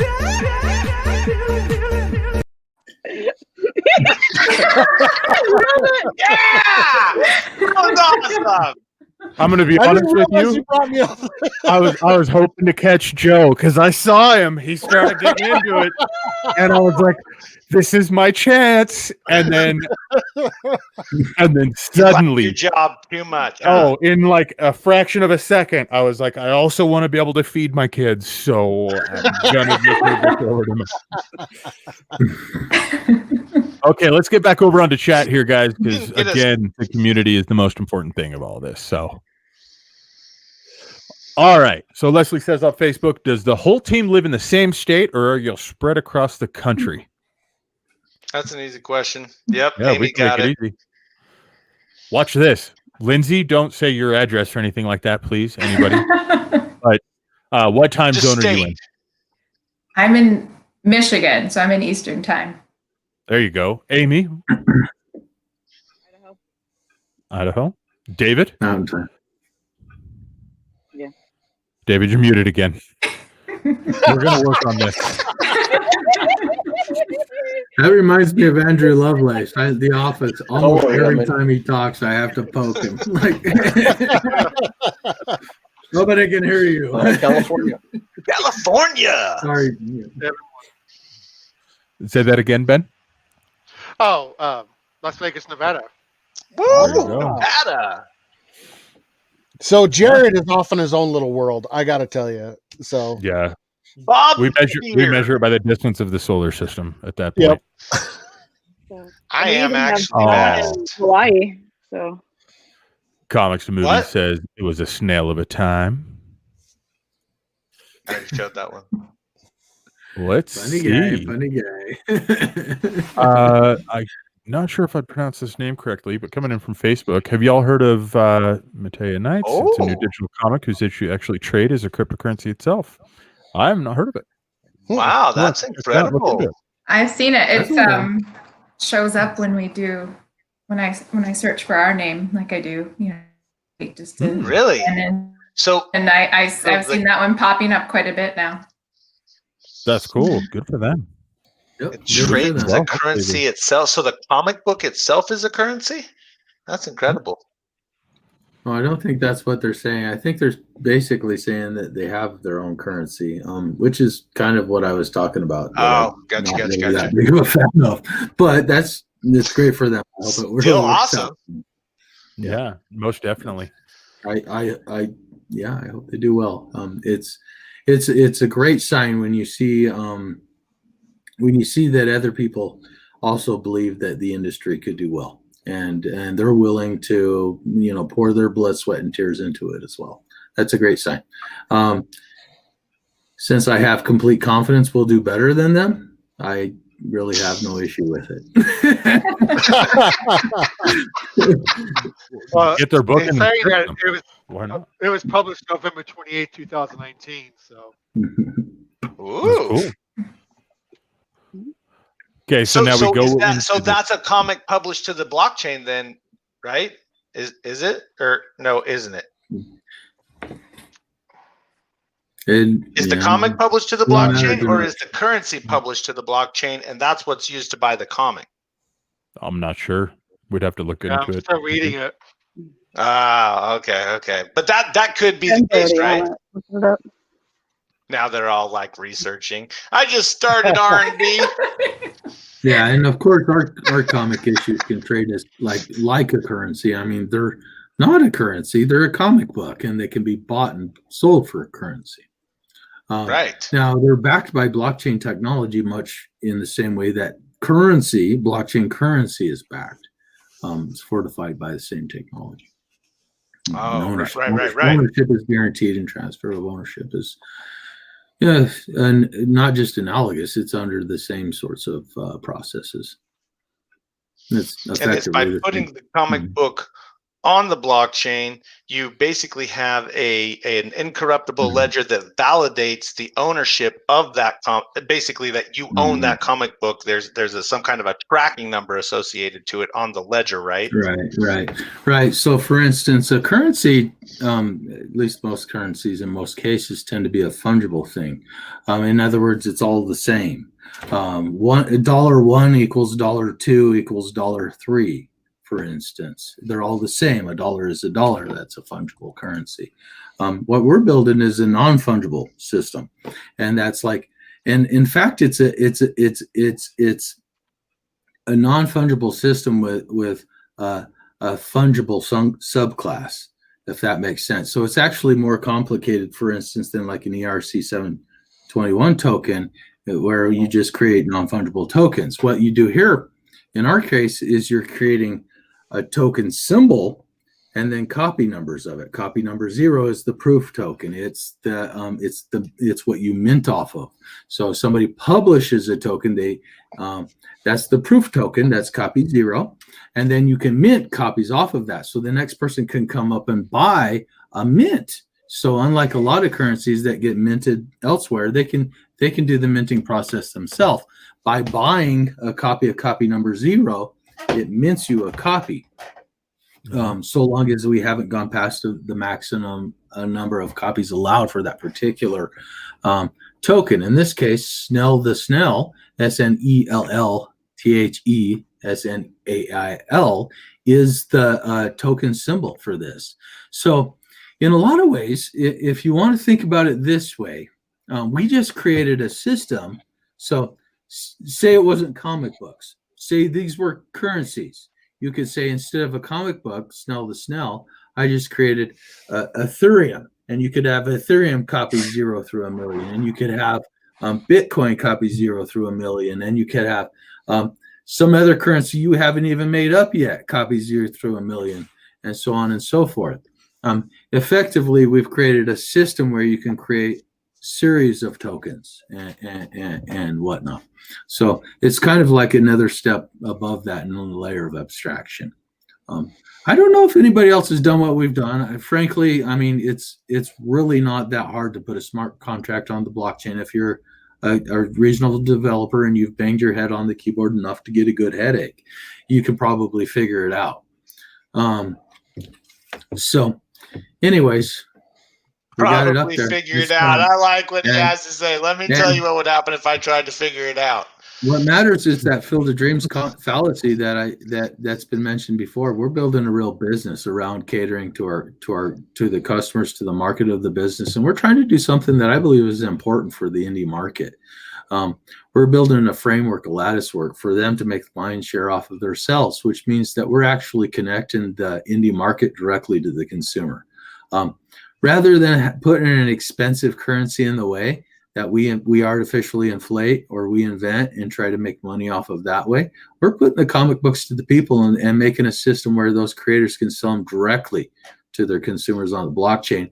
And we're basically taking that expensive money-making process out of the way. We take our share to keep our lights on, keep the servers spinning. And so that we can continue to innovate. But honestly, we're doing this for the market, for the people. Not just the comic books creators, but the people who read the comic books. And we have a deep passion for that, as well as building software. So I do want to mention that Mateo Knights. I just read a lot of it. It's basically their own independent series. You are investing in that comic book and only that comic book. Right, and there are some of those as well. Yeah, this isn't a single comic book. We're not a publisher of comic books. We're a system where people can come. Anybody who makes a comic book can come put this on here. I have a question about that, actually. So a lot of people have come up and asked me, when you're publishing with DC owns the rights to it. Who's actually making money off of this system, and who owns the rights? I mean, now that, Amy actually published her book, does that mean we own the rights to it, or does she retain it? No. Yeah, good question. Well, we guarantee that she owns her own rights to her book. She's the publisher of it. Now, here's a thing that makes us a little bit unique is if somebody buys a copy of it, they run home, they have a copy, they own that copy. They could go sell it to the comic book market, their nearest comic book store, so on and so forth. If it's a physical copy, well, we're doing the same thing with digital copies. They buy copy number 3, they own copy number 3. They can sell it. They own that copy. They don't own the right to mint more. Only the publisher does. So, yep. Well, we need to get into the frequently asked questions, and we're an hour and 45 minutes into the stream, so we'll probably run through the FAQ kind of quickly. If anybody's in chat and has, why are you taking so much time?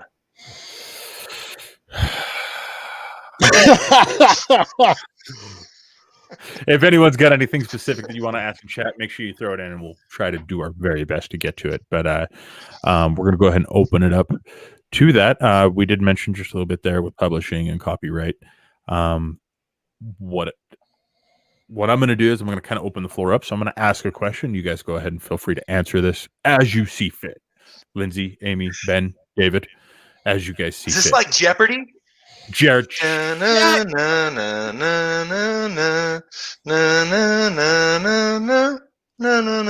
Oh, sorry. All right. First one up. Do I need to own cryptocurrency in order to use CryptoComics? What do you guys think? Amy says yes. Lindsay says, Ben goes, It's David? free to make an account. Yep. I like David's answer. I think it was Joe. I'm sorry, you guys. I just got back. All right. Next one up. Why is it called CryptoComics? Let's see. I'm gonna put her right on point. Lindsay. Why is it called CryptoComics? I feel like it's unfair because I wrote all these answers and I don't know. It's called CryptoComics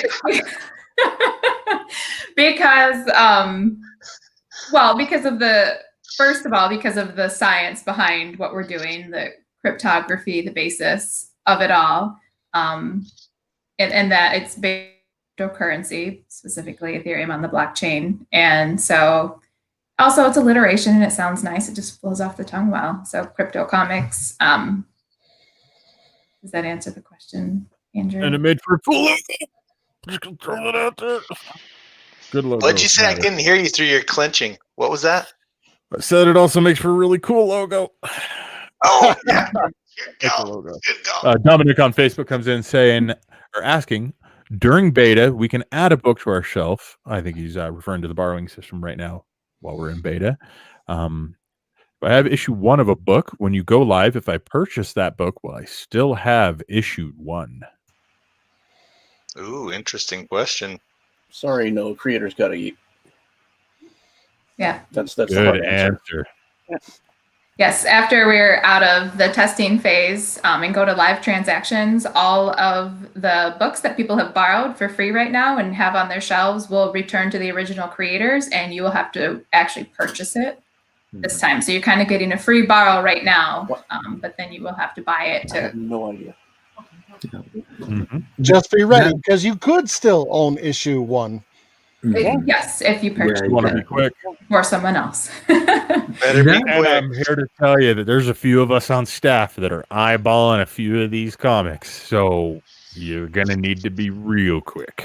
Oh So my! save your pennies now, so that creators can eat later. That's right. That's a great answer. I like how Joe's just sitting there like, yeah, somebody might be looking at him. When we all know exactly who it's gonna be. Joe races us now to get issue 1 of everything. I've got a few. Yeah, it was awesome. I don't even race. You guys are just slow and I'm fast. No, that's because you approve them, and I see that one's been approved. I'm like, oh, good. And then 8 of the issues are already gone. I don't even stand a chance. You approve them in the middle of the night. I'm sleeping. My time zone. 2 o'clock. I think me and morning. Joe both do that. We'll both wait and be like, nobody's on the system right now. We'll go ahead and approve these 2. Grab them. Hey, everybody, we just approved these books. That's why the numbers are so high. It's when you go to buy a Mr. Slowpoke. I was All right. wondering. I have one question that I expected chat to ask, but it hasn't been. I'd like everyone to list the favorite book that you have in the system, as well as name 1 book or creator that you would like to see in the system most. Sorry, I wasn't paying attention. I got What was my mine. question I again? got mine. Oh, yeah.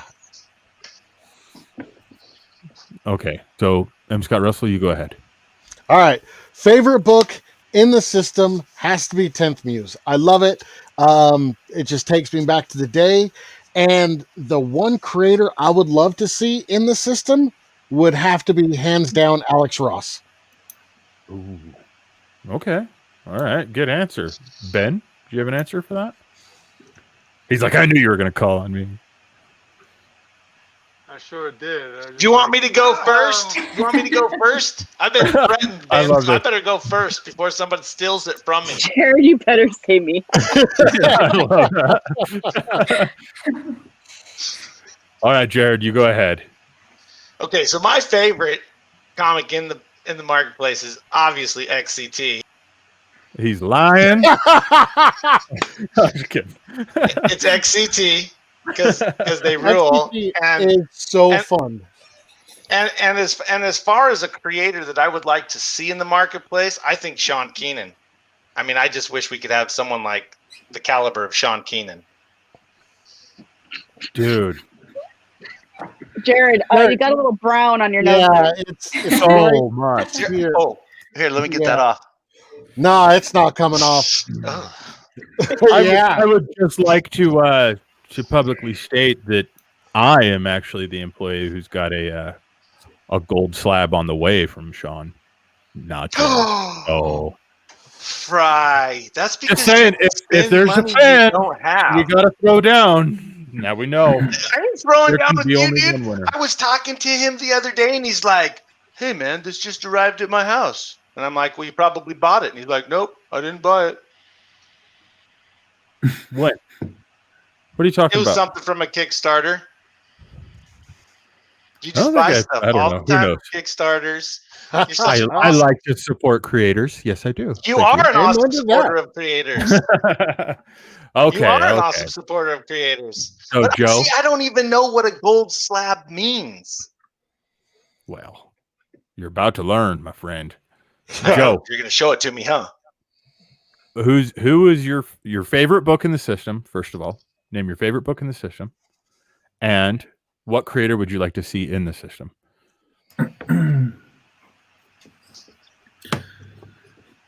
Well,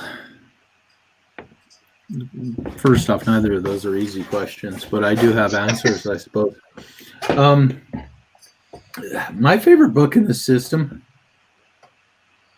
well, I don't want to take it, but I would say it's probably that Metal Cult 116-page omnibus, and it's Hold it up. yeah. I know someone who's sleeping on the couch tonight. No, I'm seriously a fan of this. I love this stuff. It's just so awesome. It's great. It's right here. Medical Bugs Rock. Yeah, that's Cult of Dionysus is what that is. So Spectacular stash. Spectacular stash. Check that out. Yeah. Oh, dude, That is great. that's awesome. So if we're talking like just like hardcore comic books, like what kind of stuff do you love? That's a definite example. And when I saw that in there, I almost did a backflip. When he finally put that in there, I was very happy. I will say also though, when I see children make books and put them in there themselves, that to me is that tells me we're doing something very important here. Now, when it comes to comic books, the creators that are in here, there's a fella that promised me he would, and I'd sure like to see him in here. I don't know if he'll see this. I doubt he will, but maybe someday. And that's Kevin Eastman. He said he would put his some of his stuff in here. There. We'll see what he'll do. He's one of the makers of Ninja Turtles. So he told me he would I do love how it. David's eyes got huge. He was like, "Wait, what?" You know, I wouldn't let go of his leg until he said yes. But anyway, yeah, I would really like to see that, because that actually is something I really did when I was younger. So Ninja Turtles are cool. Love that answer. That's great. David, does that change what you would say for your answer? Half of Not it. really. He kind of stole both of my answers ahead of time. I was That's what I was going to say. I Yeah. figured that you Sure, would I am go first. Yeah, I love that the underground comics flavor of Metal Cult, that underground 60s and 70s flavor. Oh yeah. It's just amazing.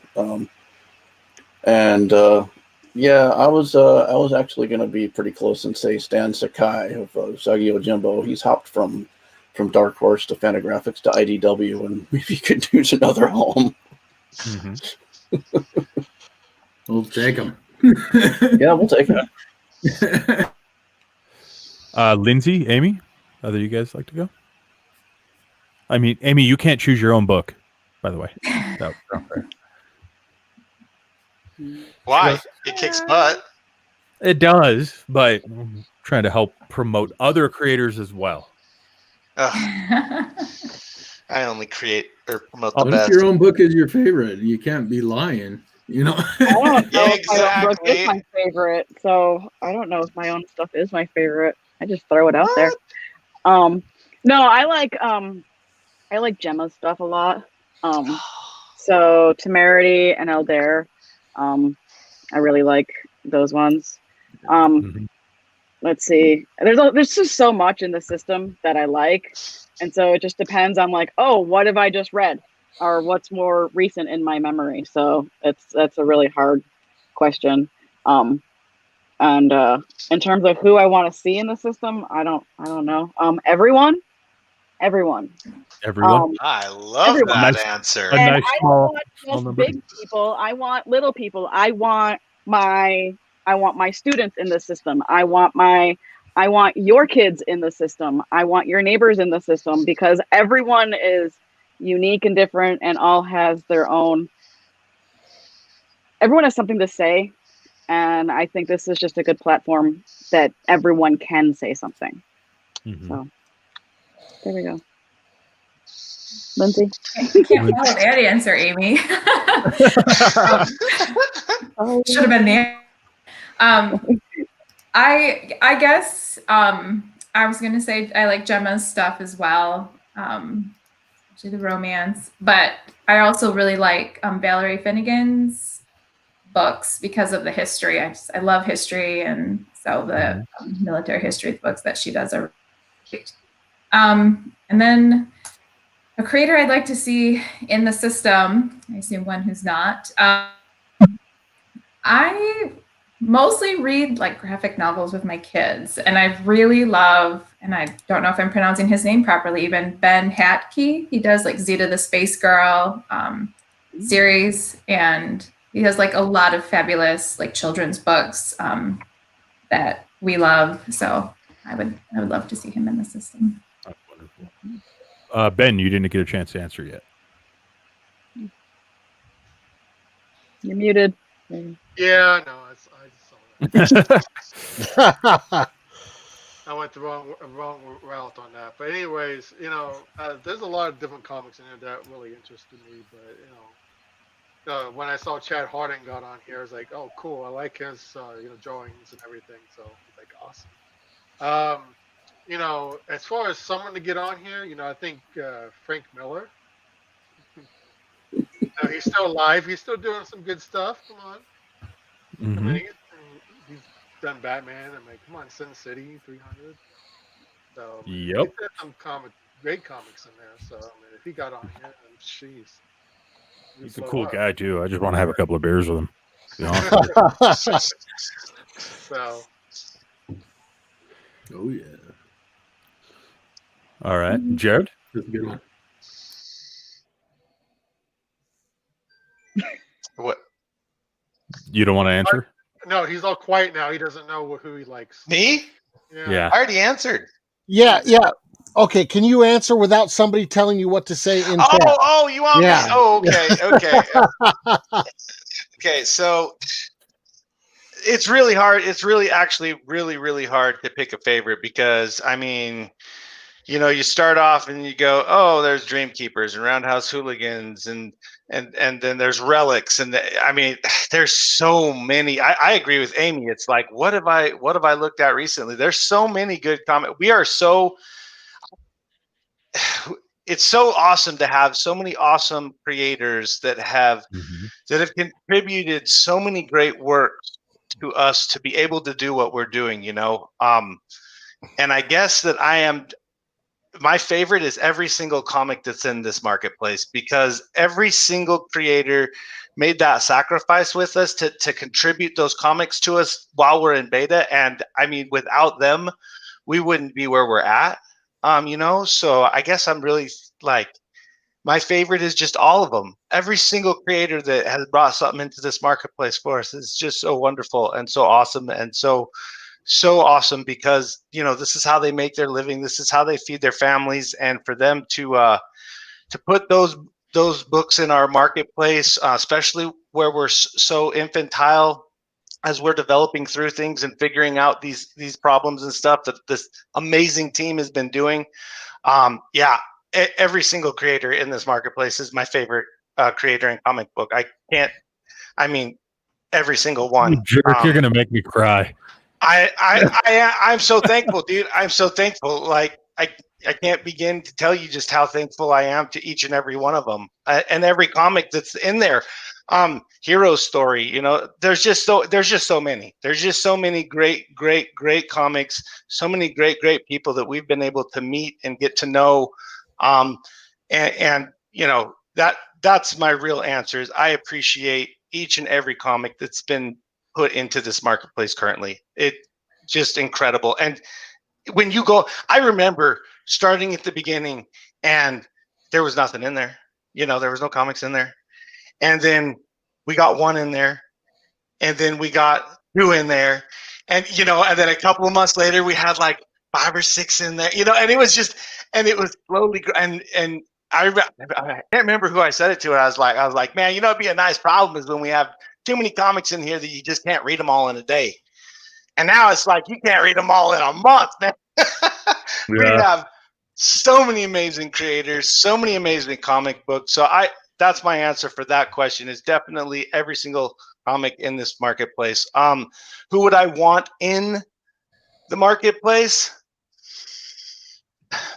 I mean, I was taught indie, and so I'm hoping to have any and all indie creators that want to make money, you know, that want to make a living doing what they love to do, and being that opportunity to create that for them. So I guess who I want in the system is any indie creator out there that has a dream that wants people to read their comics. That's who I want in the marketplace, because it's free to create your account. It's free to publish your book. You own your rights. We don't ask for anything like that. All we want is to empower you with the ability to get your passion out there so that people can enjoy it. And so I guess who I want in the marketplace is just any and all indie creators. Love it. That was such a good answer. Why did I wait to go to the end? That was dumb. This is good. That was a bad idea. There's a picture here of somebody. I'm pretty sure, Fry, you want them to join the system. Can I show it? I guess so. I don't know. Ah. Oh yeah, he was fun. That was man. I'm so happy I lost weight. Holy crap, I was big.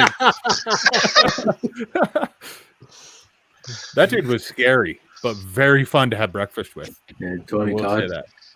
Did he order honey? That's all I got to ask. I think my favorite in the system, my favorite book itself is Out of Order. I mean, because that's one of my favorite comics I've ever read. But I think my favorite in the system, when we're talking about the system, would have to be Dream Keepers, just because I never read Anthro books at all. And those guys, I mean, those books are so well executed, from the art to the writing. I mean, everything they do is just absolutely golden, and we've managed to really get to kind of go in front of their community and see what they're all about. And I mean, there's so many cool people that we've got to meet just because of that book. I mean, it's just its existence alone has brought so many people together. It's really cool. So I'd say that's my favorite. The one I'd want in, Tony Todd, would be awesome, but I would really want Boom Studios more than anything. I want Something Is Killing the Children to be in our book, in our bookshelf.